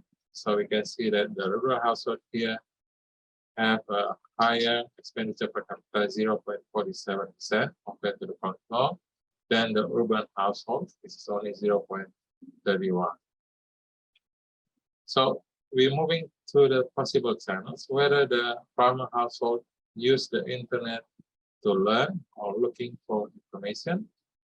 Because like I mentioned earlier, that there's some possibility You have that 3 minutes left. Oh, yeah, great. Thank you. That the household want to do e-commerce will learn more, and also it will look some information how to involve in e-commerce. And we find that, yes, there is a possibility that there's a chance that the household that engage in e-commerce will learning and look for information using internet more than the one that not. So this is robust even if we put the control variable like the household characteristic, asset ownership, and access to finance. So we do also some robustness check. The first one is to differentiate between different Psm estimation, and we can say that the results still showing a difference between the control and the treated. And we also do the second one by differentiating between the types of agricultural household. So there are food crop, horticulture, plantation, fishery, animal husbandry, and forestry. And we can say that probably the difference between these 6 types of agricultural household because of there are different market and there are different nature of the output. And we also do robustness where the different platform will have different impact. And we find that, yes, using a mobile or tablet will have higher impact than laptop or PC. And the last one is we are also doing the heterogeneity check by using like a proportional effect, because probably there are some different processes will have different impact, and we found that consistent result. You have 1 minute left. Yeah, thank you. So the last one is about the conclusion. So yes, the study found that there are difference between the control and the treated group, and using the robustness check, the result are still robust, and also the heterogeneity test also give a positive and significant result. But there are some caveats. First one is that we don't have the unobservable characteristic. Maybe we have to do it by combining the idea of Psm. and also several key variables not available in the survey. I think with that, I end my presentation, and thank you very much. Thank you very much for your interesting presentation. And now we give the floor to our discussant, Nikan Narasati. So could you please share your slides with us, Narasati? Okay, thank you. But before that, I cannot start my video because it has stopped by the host. Is it okay? So I cannot start my video, so it's fine. Okay. Okay, thank you. Thank you, everyone. So you cannot share your slides? Yes, okay. Okay. Have you seen my presentation already? Yeah, you have no more than 10 minutes to comment the paper. Okay, okay. Okay, thank you. Please go ahead. Okay, thank you, everyone. First, I want to thank the committee and also Professor Ma for the opportunity to discuss this paper entitled Digital Divide, the Economic Impact of E-Commerce on Agricultural Household in Indonesia by Dr. Juventus Effendi. Oh, so here is my presentation outline. Let's move to the first outline, which is the summary of this study. Here, I just want to briefly summarize the framework of the study by Dr. Effendi. So, to the best of my understanding of the study, the author tries to figure out the impact of the digital divide in e-commerce on the economy of farmers' household. And for this study, Dr. Effendi utilized the information regarding farmers' household from the Susunas data, and to explain the digital divide among farmers' household, Dr. Effendi grouped the farmers' household into two groups, the treated one and the control one.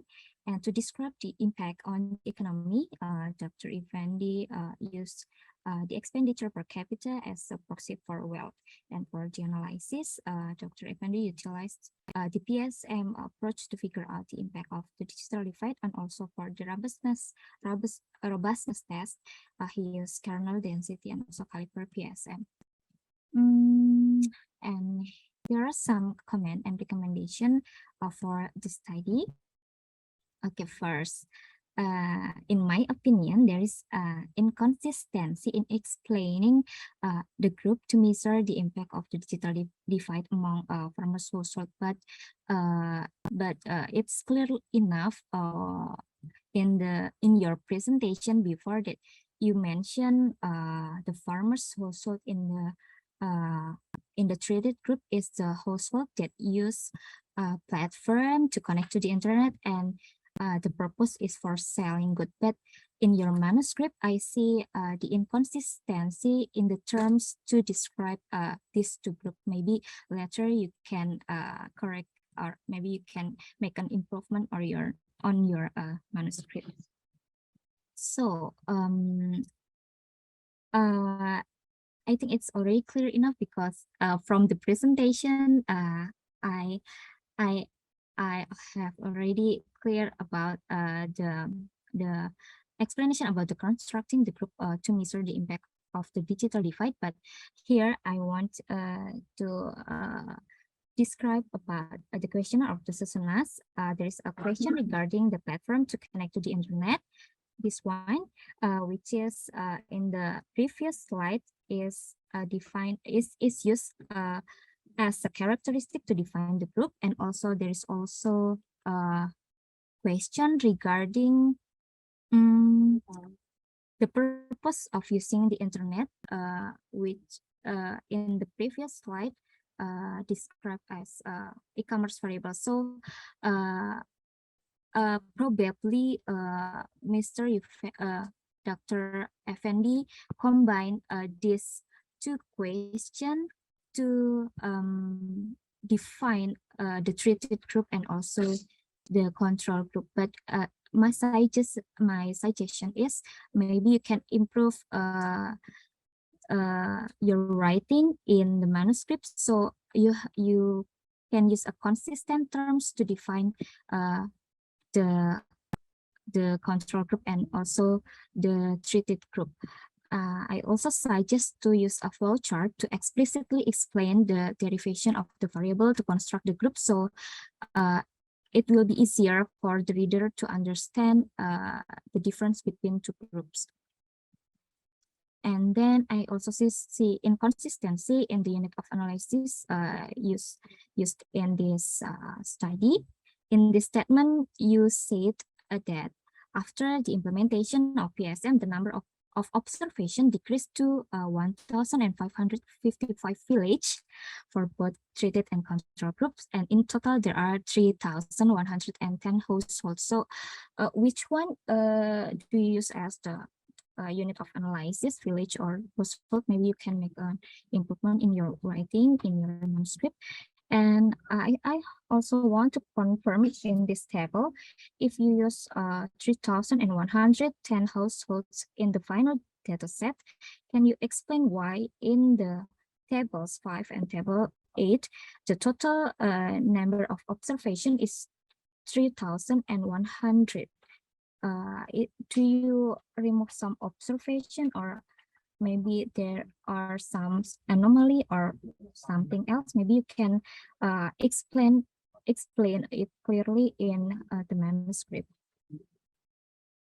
So there are also some recommendation for the improvement of the study.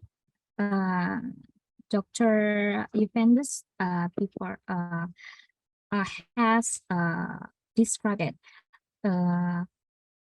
He utilized the purpose of using the internet for learning and gathering information as a potential determinants of using the e-commerce. So in my point of view, adding a banking variable as the potential determinant of using e-commerce will be beneficial to enriching the analysis. It is in line with the study of Badirsia, which shows a significant impact of internet banking on the development of e-commerce. And I also suggest to disaggregate farmers' household by their location, let's say Java and outside Java, because there is an indication of disparity in infrastructure development between Java and outside Java. And we know that the infrastructure is an important aspect that will affect e-commerce development. So I believe it will be beneficial for your study to disaggregate farmers by Java and outside Java. You have so 2 more it minutes. will. Okay, thank you. And the last outline is interesting finding. Here I also give some statement and data to support some finding to the study. So it's written in the manuscript that the agriculture sector's contribution to the economic decline over time. So in my opinion, Indonesia is experiencing a structural transformation in economic development. So it's moving from agricultural sector to production and service sector. That's why it's explained that the contribution of agricultural sector to the economic decline over time, and also the stagnation in agricultural productivity may be caused by the conventional business process done by most farmers. So I think this study gives a significant contribution to the importance of digital literacy to improve the efficiency of agricultural process business, which will impact the economy. It's also written in manuscript that the control group has a higher proportion of land ownership, and also the control group has a high percentage in financial access. Okay, there's a possibility that the most of farmers household in the control group are located in rural area where land is relatively easier to be owned and also cheaper. So moreover, it's stated by the Pratomo that households in peri-urban areas are experiencing the transformation of property rights driven by the Newton development. Regarding the higher percentage of access to financing, you can see in the figure in the left side that based on 2018 potential data collection, it shows that the most sub-districts in Indonesia are financially inclusive. So it makes sense that the control group has a slightly higher percentage to access to the financing. So in my suggestion into my suggestion is to disaggregating treated and control groups by rural and urban locations, so it can capture more detailed information regarding the distribution of asset and financial access between rural and urban farmers' households. There is some references for your study, and I think that's all from my side. Thank you. Thank you very much for your detailed comments and suggestions, Larasati. And do you believe these comments can help Effendi to further improve his manuscript? So here, Effendi, could you please respond to Larasati's comments quickly?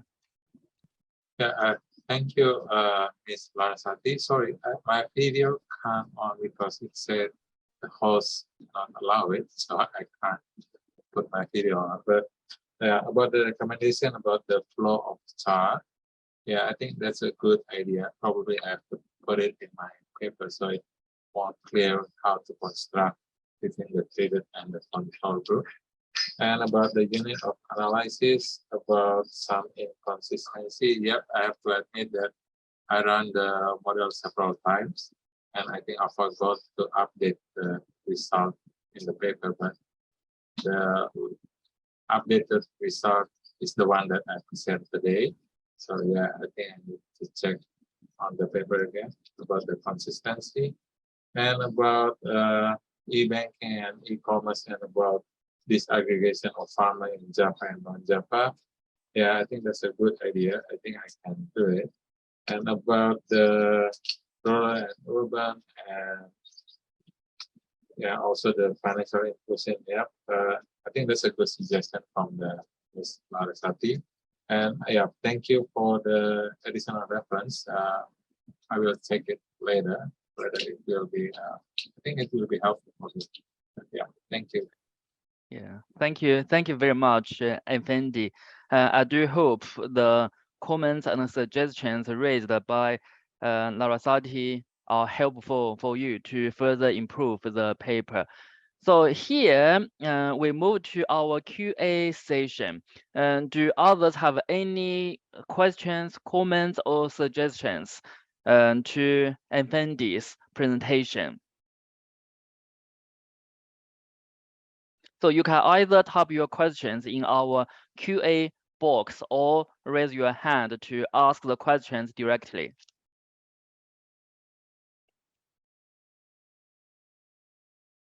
Okay, so probably I can start a question. So in your presentation, you use the household consumption expenditure per capita as a dependent variable. So what's your motivation to use household consumption expenditure rather than household income?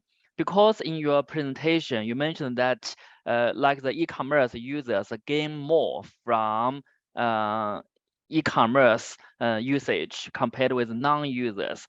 Normally, when we talk about gain more, we may think about the income rather than expenditure. So here, what's your motivation to use expenditure only rather than income, or both income and expenditure as a dependent variable? Thank you, Wang. So the reason is simple, mainly because the data on income is not available. So in the survey on the expenditure and also expenditure per capita. So that's the main reason that I use the consumption rather than income. Okay, great. Thank you. Do others have any questions? Oh, I saw there's a question coming up from the from Azmi from Lincoln University, and he said, interesting presentation in the SUSENAS database. Is there any information regarding farmers who use e-commerce? Are you assuming those farmers who use the internet are using the e-commerce to trade their products? So probably you can also see the question from the QA box. Yeah, thank you, Zaino. Azmi. So, yeah, Azmi. So, As Ms. Larasati presented the question earlier, so the first question is whether the household using the internet. If it is yes, then we can move on to the question on what purpose they use the internet, whether they're using to learn or to gain information or to sell product. So yeah, I combine these two questions to decide whether this household engages in e-commerce or not. So let's say the household say that they use internet to sell product, then I assume that this household is engaging in the e-commerce activities. I think that's my answer. Thank you. Thank you, Azmis. Thank you both. Do others have any other questions?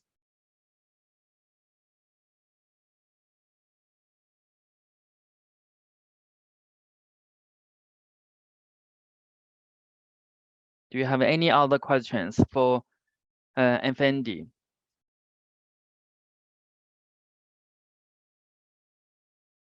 Okay, so probably I can ask another question.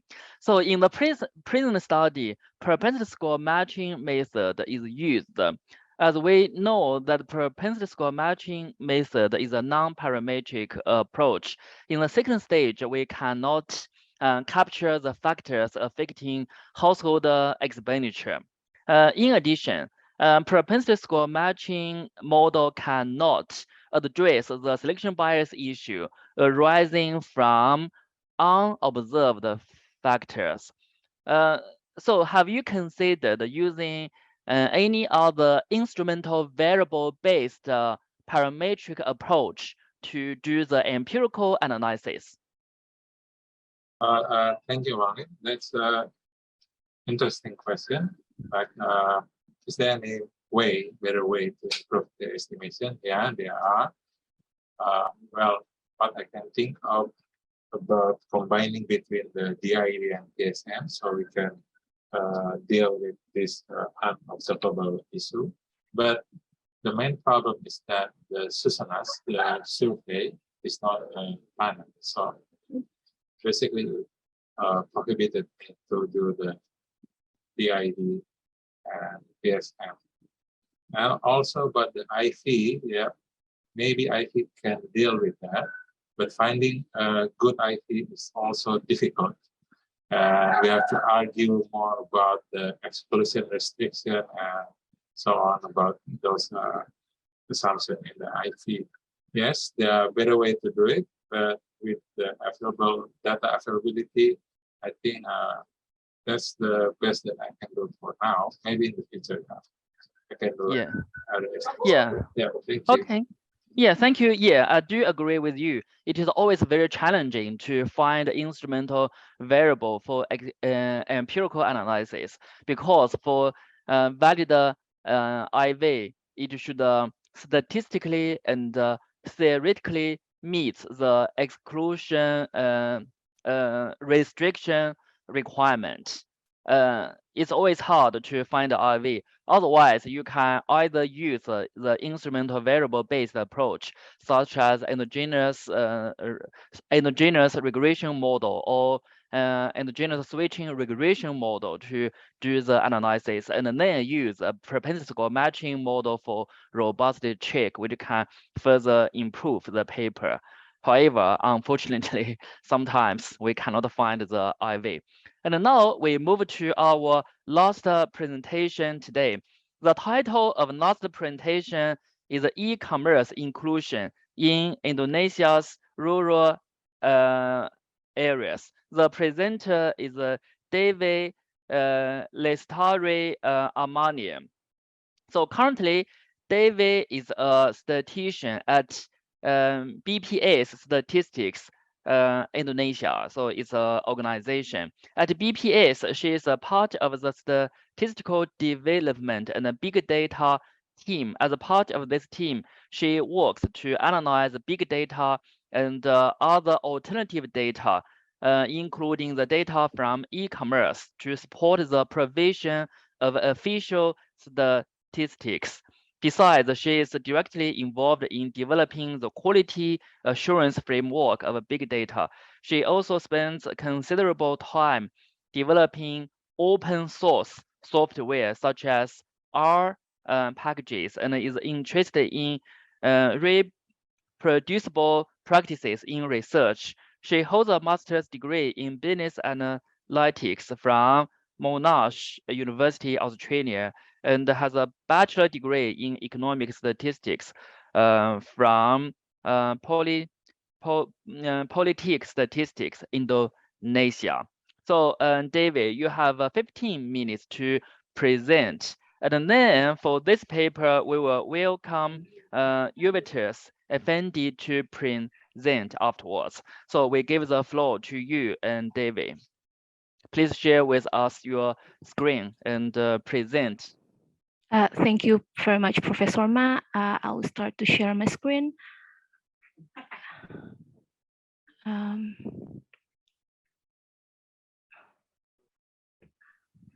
Yeah, you have 15 minutes to present. Can you see my screen? Yeah, now? we can see your screen, and please put it on the full screen. Yeah, perfect. You go ahead. Sorry about that. Good day, everyone. Thank you, Professor Ma, for the opportunity. Today, I'd like to present our paper, which is the e-commerce inclusion in Indonesia's rural areas. This is a joint works of me and my colleagues in BPS Statistics Indonesia. This is the outline of our presentation today. And prior to explain the motivation of our study, I'd like to first explain the term definition that used in the study that I will be going to use a lot in this presentation. So here we define e-commerce is a platform to to place or receiving the orders of goods or service over the internet. And here we approach the e-commerce inclusion using the e-commerce adoption measured by the number of the online shops in a marketplace site in Indonesia. And why we conduct this study? The first and foremost reason is because the transaction values of e-commerce in Indonesia is continued to increase over the past few years. And this is a huge potential that should be embraced for the greater good, including for the rural communities. And in fact, studies in China find that the inclusion of e-commerce in rural area has reduced the level of rural poverty by increasing the rural community's income. And the third reason is because the adoption of e-commerce in rural areas in Indonesia is believed to be able to overcome the challenges that currently faced by the people in rural areas who intend to sell their goods by expanding the market size. And last but not least, the adoption of marketplace, the adoption of e-commerce in Indonesia can help the government to achieve their mission, which is to build the nation by strengthening the economy of rural communities.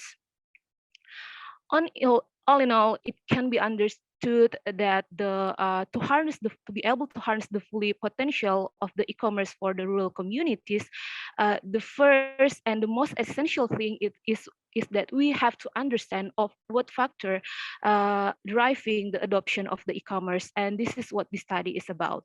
The other contribution of this study is that to fill in the research gap, because to the best of our knowledge, that there has been a few studies on this topic. And we hope that this study can contribute from the supply side, because some studies only focus on the consumer perspective. And based on the literature review, we find that there are at least 3 aspects or dimensions that possibly affect the e-commerce adoption in rural areas. The first one is the infrastructure, which comprises of the logistic infrastructure, the ICT infrastructures, and also the access to electricity. And another aspect is the digital inclusion, which can be measured by the use of mobile phone and also the internet access, as well as the digital literacy. And another aspect is the financial inclusion, which can be measured by the banking penetration and also the access to the credit facilities. Here in the study, we use two sources of data. The first one is the e-commerce data. We obtain this data by scraping the information of online shop in one of the leading marketplace site in Indonesia in 2020. And for the covariates or the variables that possibly affect the adoption of the e-commerce, we use PODIS data. It is a village data collection for all villages in Indonesia in 2018. And for the data analysis, we incorporate two kind of data analysis method. The first one is the exploratory data analysis, or EDA.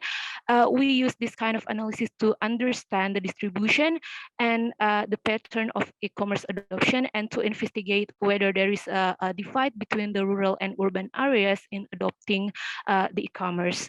And also for the inferential statistics, we fit negative binomial model. It is because our response variable is the number of online shop in the rural areas, and this is account data. And this kind of method is suitable for this kind of data. And here is the overview of the workflow of our data analysis. Here I would like to highlight two things.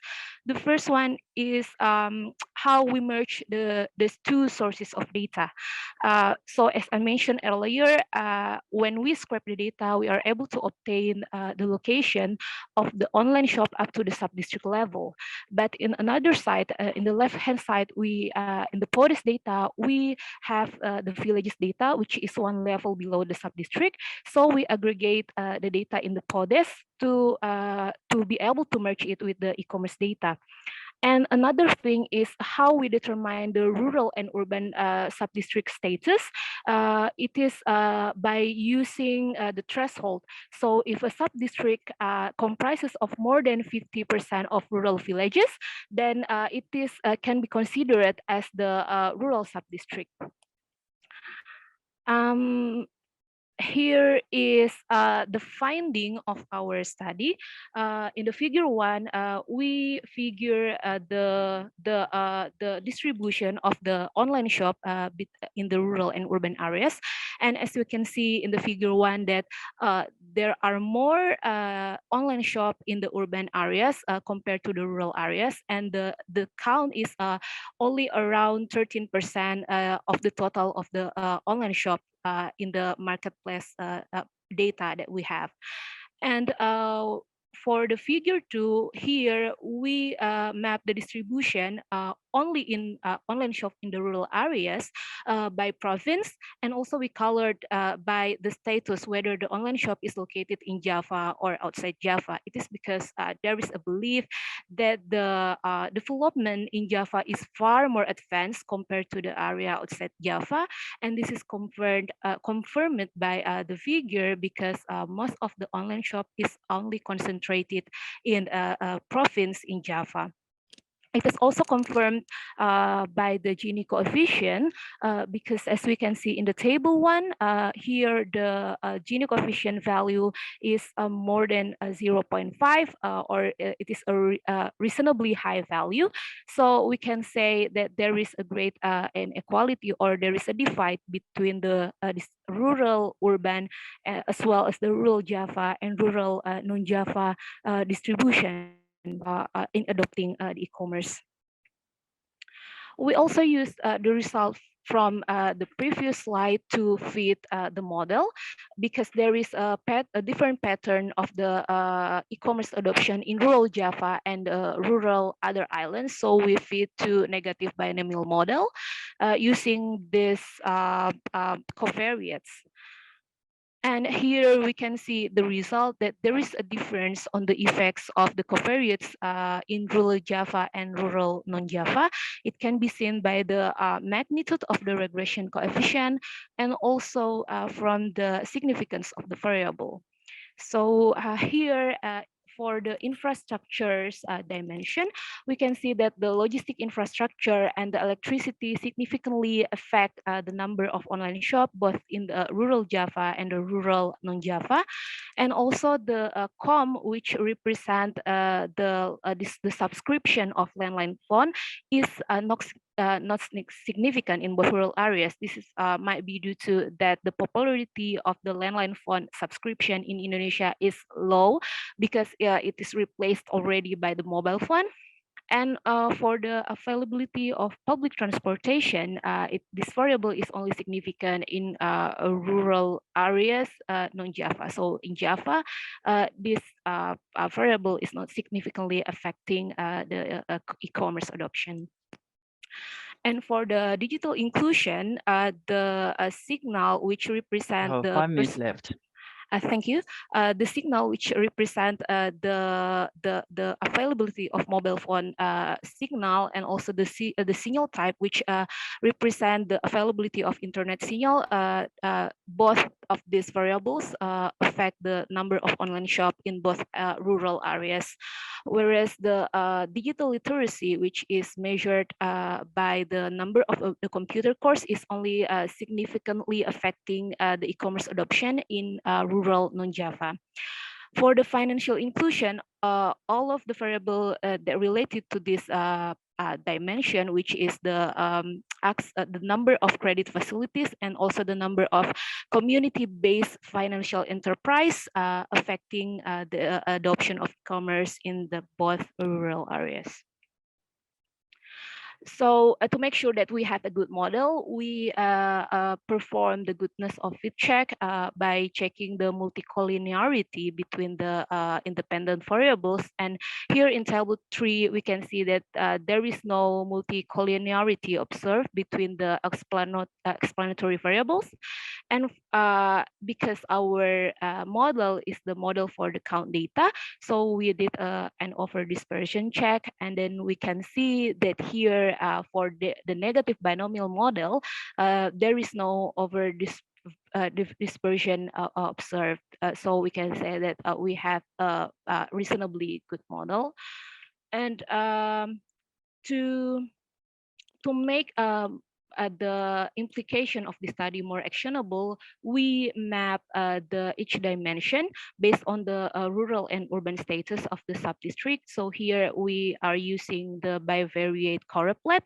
Each of the color here represents something. So for example, the white color represent the rural area with lack access to the each dimension, and the red color represent the rural area with better access to each dimension, whether the chocolate area represent the urban area with the better access to each dimension. As we can see in the figure, that for the financial inclusion generally is spread equally even in the rural areas. In Indonesia, it is represented by the domination of the red color here. And for the digital inclusion, there is a disparity of the digital inclusion in Java and Sumatra compared to the other island, for example, in Kalimantan, Sulawesi, and Papua, because we can see that there are the domination of white industry island. And for the infrastructure, especially for the logistic infrastructure, we can see that there is a lack access in most area in Indonesia. And even if we zoom in the Java island, we can see that the better access to the logistic infrastructure is only happen in Jakarta. So this what the findings and the implication of this study is. We recommend that if the government and also the related stakeholder want to really focus on the boosting the e-commerce adoption in equally in all of the part of Indonesia, then the government should focus on the areas outside Java because there is a disparity on there. And the government should also provide equal access to digital infrastructure, especially for digital literacy in the rural area outside Java, because this variable is significantly affect the e-commerce adoption. And for the financial inclusion, because we can see the equal, almost equal access for this variable or this dimension, it is a great potential that should be harnessed by government, for example, to maintain the convenience to access the credit facility. And for the logistic infrastructure, this is a quite huge task for the government, because the disparity between Jakarta, which is the capital city of Indonesia, and the other areas. And for the next direction of this research is we hope that to broaden the coverage of the e-commerce data source, because in this study we only use one source of e-commerce data, which is one of the marketplace. But in fact, that there are far more broad e-commerce a site or channel, for example, the informal, like the Facebook Marketplace or Yeah, you have commerce 1 through minute left. WhatsApp. Thank you. And we also encourage to examine the spatial effect, because we suspect that there is a spatial correlation in there, and also to explore other variables that maybe affect the e-commerce adoption. That's all for our presentation today. Thank you very much for your attention. Back to you, Professor Ma. Yeah, thank you very much for your very interesting and very detailed presentation, David. And I think based on the previous presentation from Effendi and this one from David, we have a better understanding about the e-commerce development in Indonesia and their role. And now I will give the floor to Effendi to make a 10 minutes comment on this paper. Thank you, Wang. I will So could you please share your slides? Yes. Yes. Okay. Can you see it now? Okay, yes, great. please. Thank you. That's very interesting presentation by Ms. Amalia. So I'm sorry I missed 2 other authors. So I thought it's only a paper by Ms. Barasati and Ms. Amalia. But eventually there are 2 more authors. So sorry about that. So I will start with a short summary on the paper. So the objective is to explore the determinants of e-commerce inclusion in the rural areas, whether it's about infrastructure, digital inclusion, or financial inclusion. The data and the methods are for marketplace and orders in 2018, and the methods are using the exploratory data analysis at rural district level, using a Gini coefficient as a measure of equality, and also the authors use negative binomial with a response variable is the number of online shop in the e-commerce, and to measure the impact of infrastructure on e-commerce adoption in the rural areas. And the result and discussion shows that there is a disparity between e-commerce development in the rural and urban areas, between Java and non-Java, and also there is a different path of e-commerce adoption between rural and urban areas. Also, infrastructure, digital inclusion, and financial inclusion have a significant role in the e-commerce development. So it's a really nicely written paper. I enjoy reading it, and I have some clarification and suggestion. So on introduction is that, well, I don't get it why to choose the rural area. Is it because the poverty is higher than urban area? And on the literature review, yes, the literature review present digital inclusion, financial inclusion, and infrastructure. But I think you need to put one more additional paragraph, how these 3 factors can affect the e-commerce inclusion, especially in the rural areas. Whether these 3 factors can interact with each other, or it will have different. It will affect the e-commerce inclusion separately, right? So whether it has one-way or two-way relationship, whether it goes like from infrastructure to e-commerce, or e-commerce will have impact back on the infrastructure. So I think that's mostly needed to be clear up, whether it's a one-way or two-way relationship. About the data and methodology, the data were scrapped during pandemic.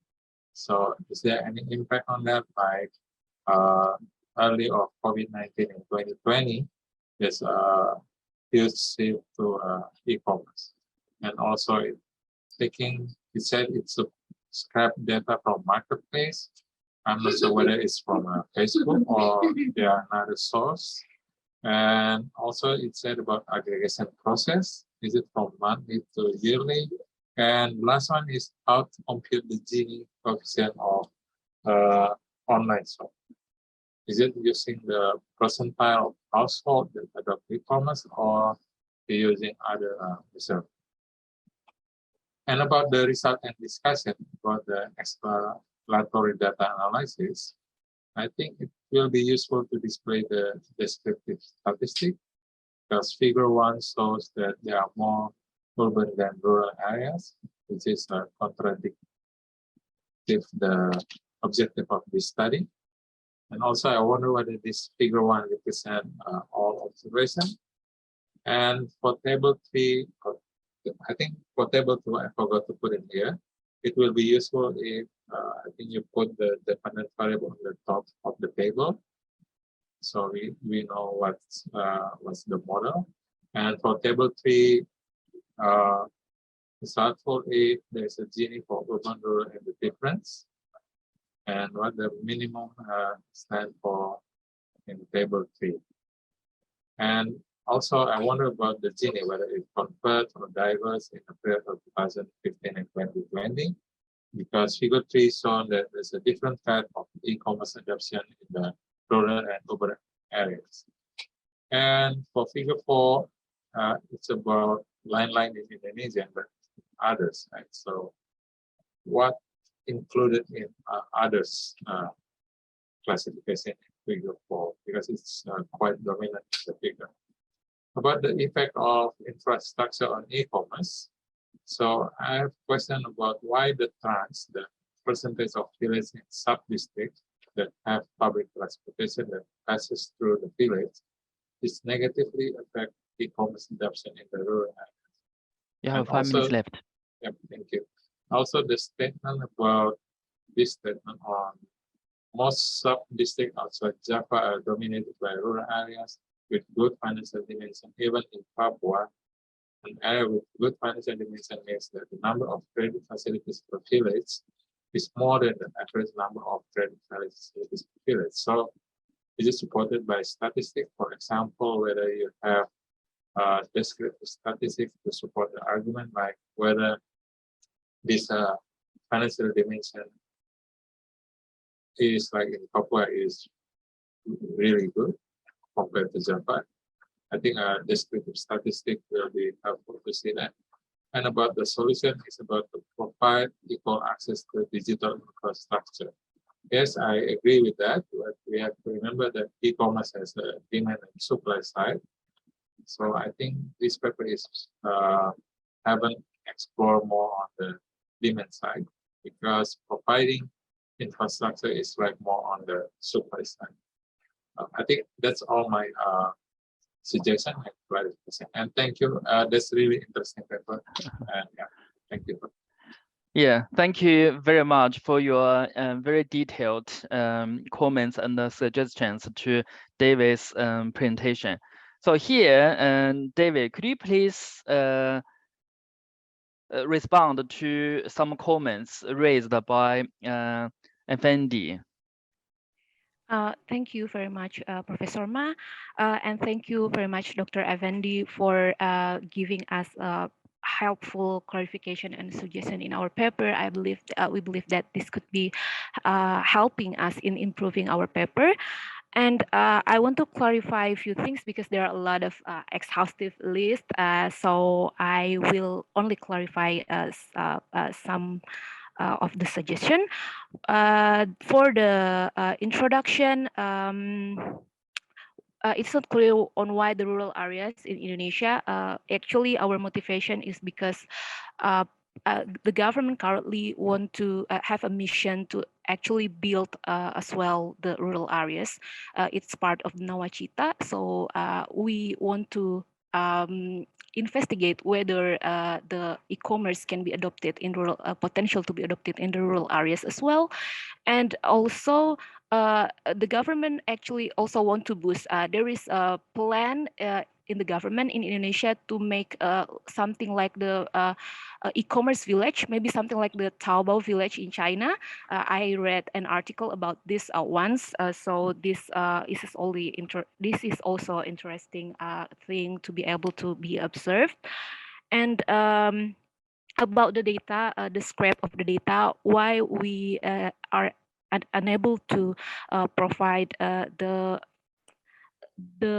for example, the converge of the Gini ratio or relate the time series related stuffs, because we just start to scrape the data in 2020. So for example, whether there is a effect of the pandemic on the number of the online shop in the marketplace, we cannot answer it because we don't have the data about it. And that's why we are unable as well to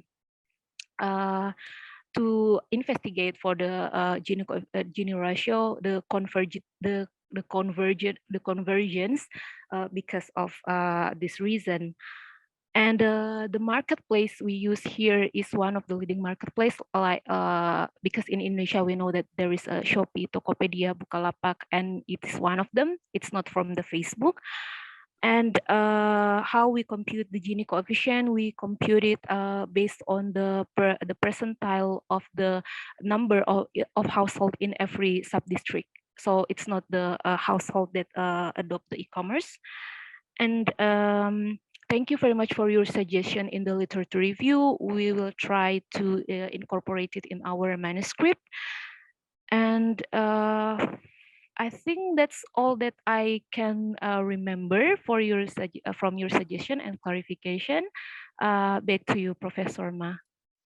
Okay, thank you very much for your response, David. And I hope Effendi will be happy to your response. So do others have any questions or comments for David?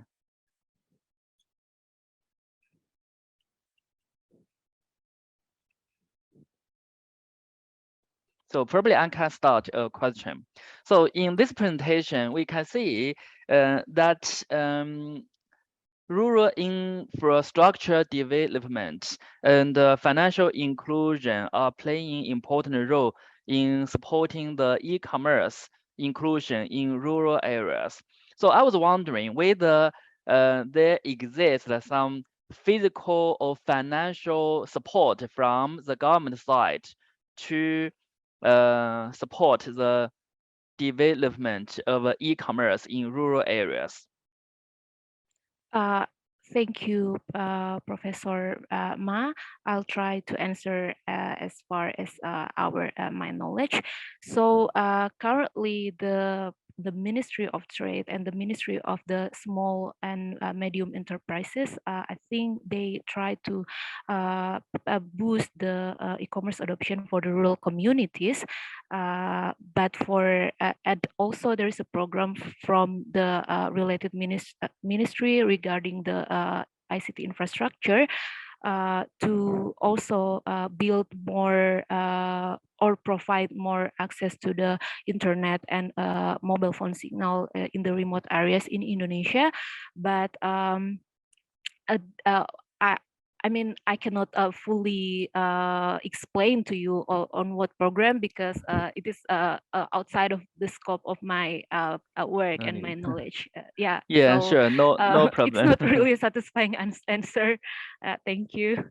Yeah, because to well develop the e-commerce in the country, well cover the internet is a basic requirement.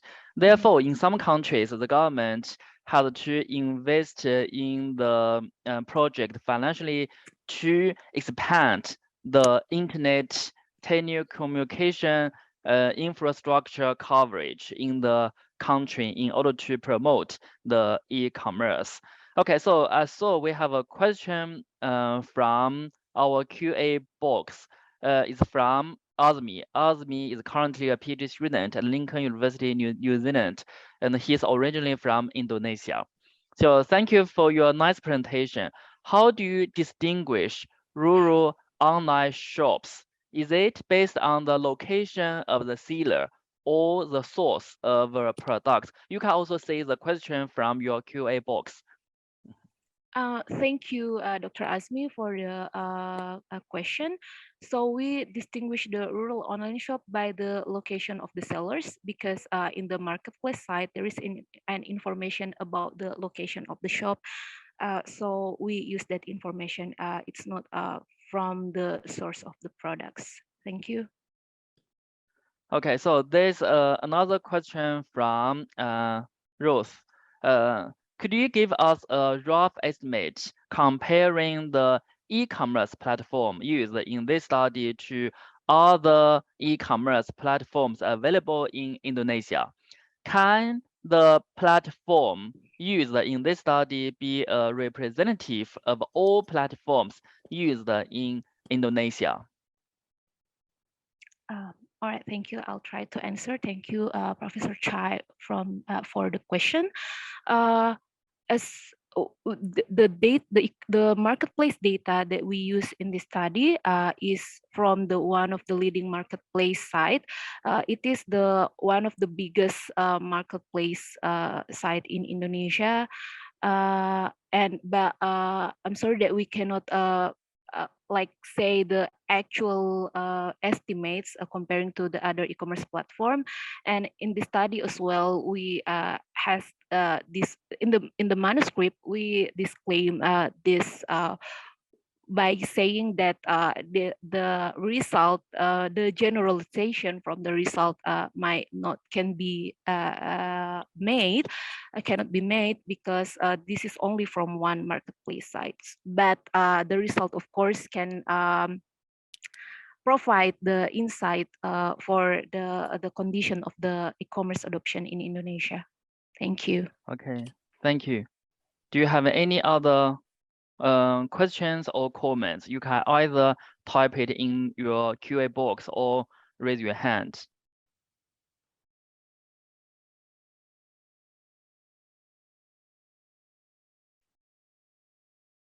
Okay, so probably there's no further questions. And here I would like to thank you for all for your interesting presentations and discussions. In today's session, we have 5 papers, and these papers are all related to e-commerce. These papers help us to better understand how e-commerce platforms help farmers to participate in agriculture supply chain, and how e-commerce can help to increase household consumption, expenditure, and income, and how e-commerce can influence the sales price of a product and reduce the market price.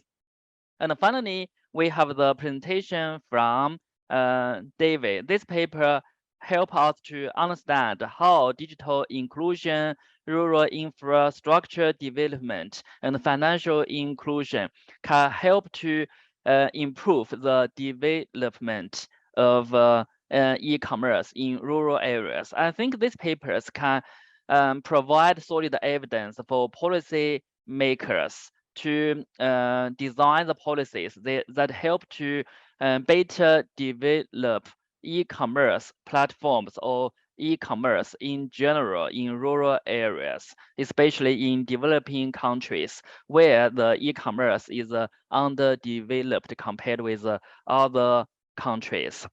And here, I think that's all for presentation for today and for the conference. And finally, I would like to give the floor to Professor Andy McKay, and he will give us a concluding remarks, and he will introduce the special issue and the journal. Thank you. Thank you very much, Wanglin, and hello to everybody. I think I don't think I have the, oh, now I do. So we've had a busy 4 days of presentations and activities, keynote speeches. I think it's been a really good and really successful conference. I'm just going to say some things, as Wanglin says, with you about the plans for the special issue, and to describe a little bit the collaboration between ADBI and the journal in relation to the conference. I hope you can see my slides, which I'll just put into presentation mode. Sorry, just a second. Right bottom. I know. Oh, yes, that's place. Good. So yeah, all good. These are the guest editors. We had discussions about this back in February. We agreed to set up this special issue on the theme Rural and Agricultural Development in the Digital Age. It's a collaboration between Wang Lin, who is a co-editor of the Review of Development Economics, myself, also co-editor of the Review of Development Economics, and the colleagues from Asian Development Bank Institute, in particular Deal and Tetsushi Sonobe, the dean. So grateful for the collaboration. We invited submissions. We invited submissions of papers and gave people until June to submit. And this is a frequency distribution of the countries from which we received the papers. And of course, what you see is that the dominant countries of submission are from Asia, which makes sense because that was our focus. China and India, by far the biggest countries, but a lot of contributions from other Asian countries, contributions from other countries as well.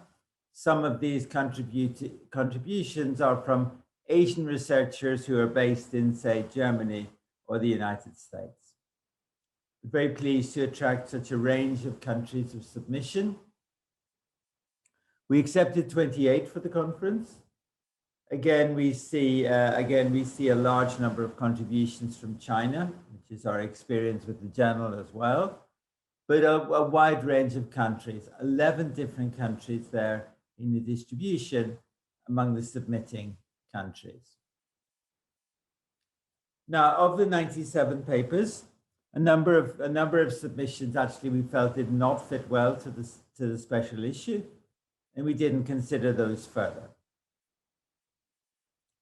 Others we also felt did not fit clearly to the special issue, but were good papers, and we thought we could consider them as regular submissions to the journal. The 28 papers that we felt were of good quality that we wanted to accept for the conference and fitted well to the journal, those were the ones that were presented at the conference. We're reviewing all of them. Some of the reviews have already come back and the authors have been advised to revise and resubmit.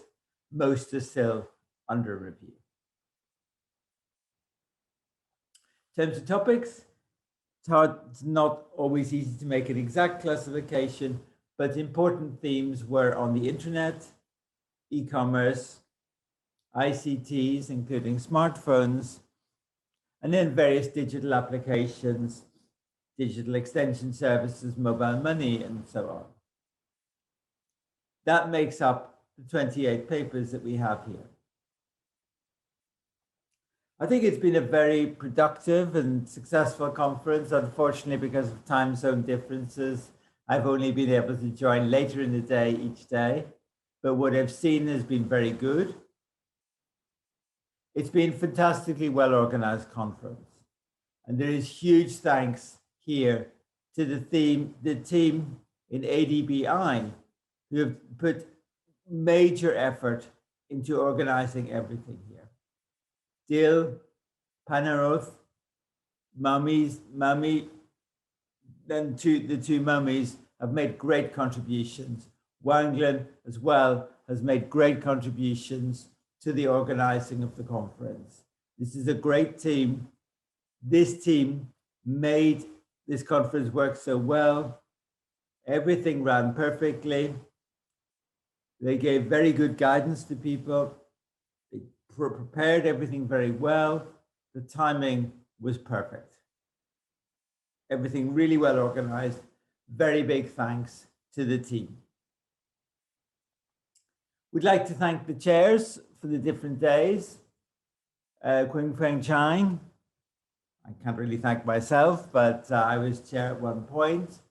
Ria Hiroka, Yasmin Siddiqui, Michiko Katagami, Sujata Gupta, and today, Wanglen.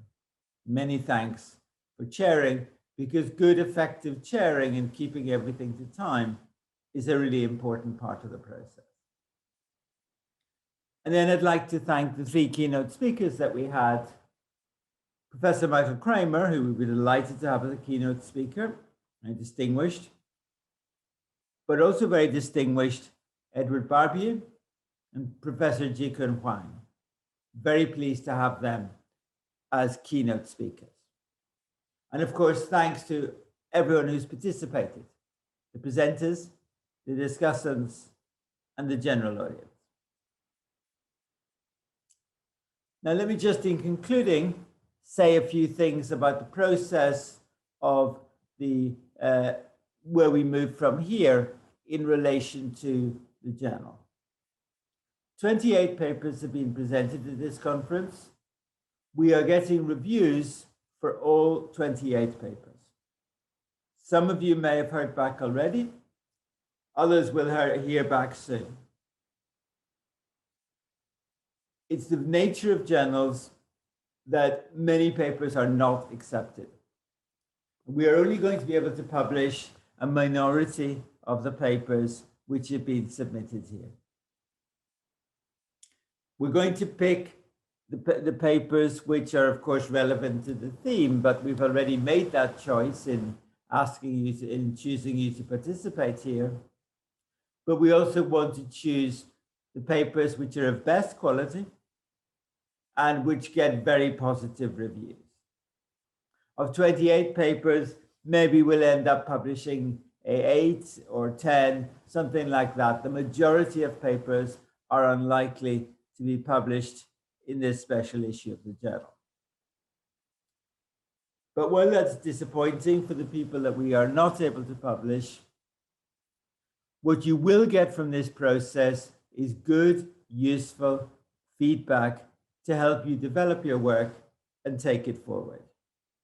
That's an important function of what a journal does. What a journal does is it reviews papers, it gives people feedback. As a journal, we are not able to accept the large majority of papers that we receive. But we hope that we can always give feedback to authors of papers that we review. And we hope that that feedback is useful to the authors.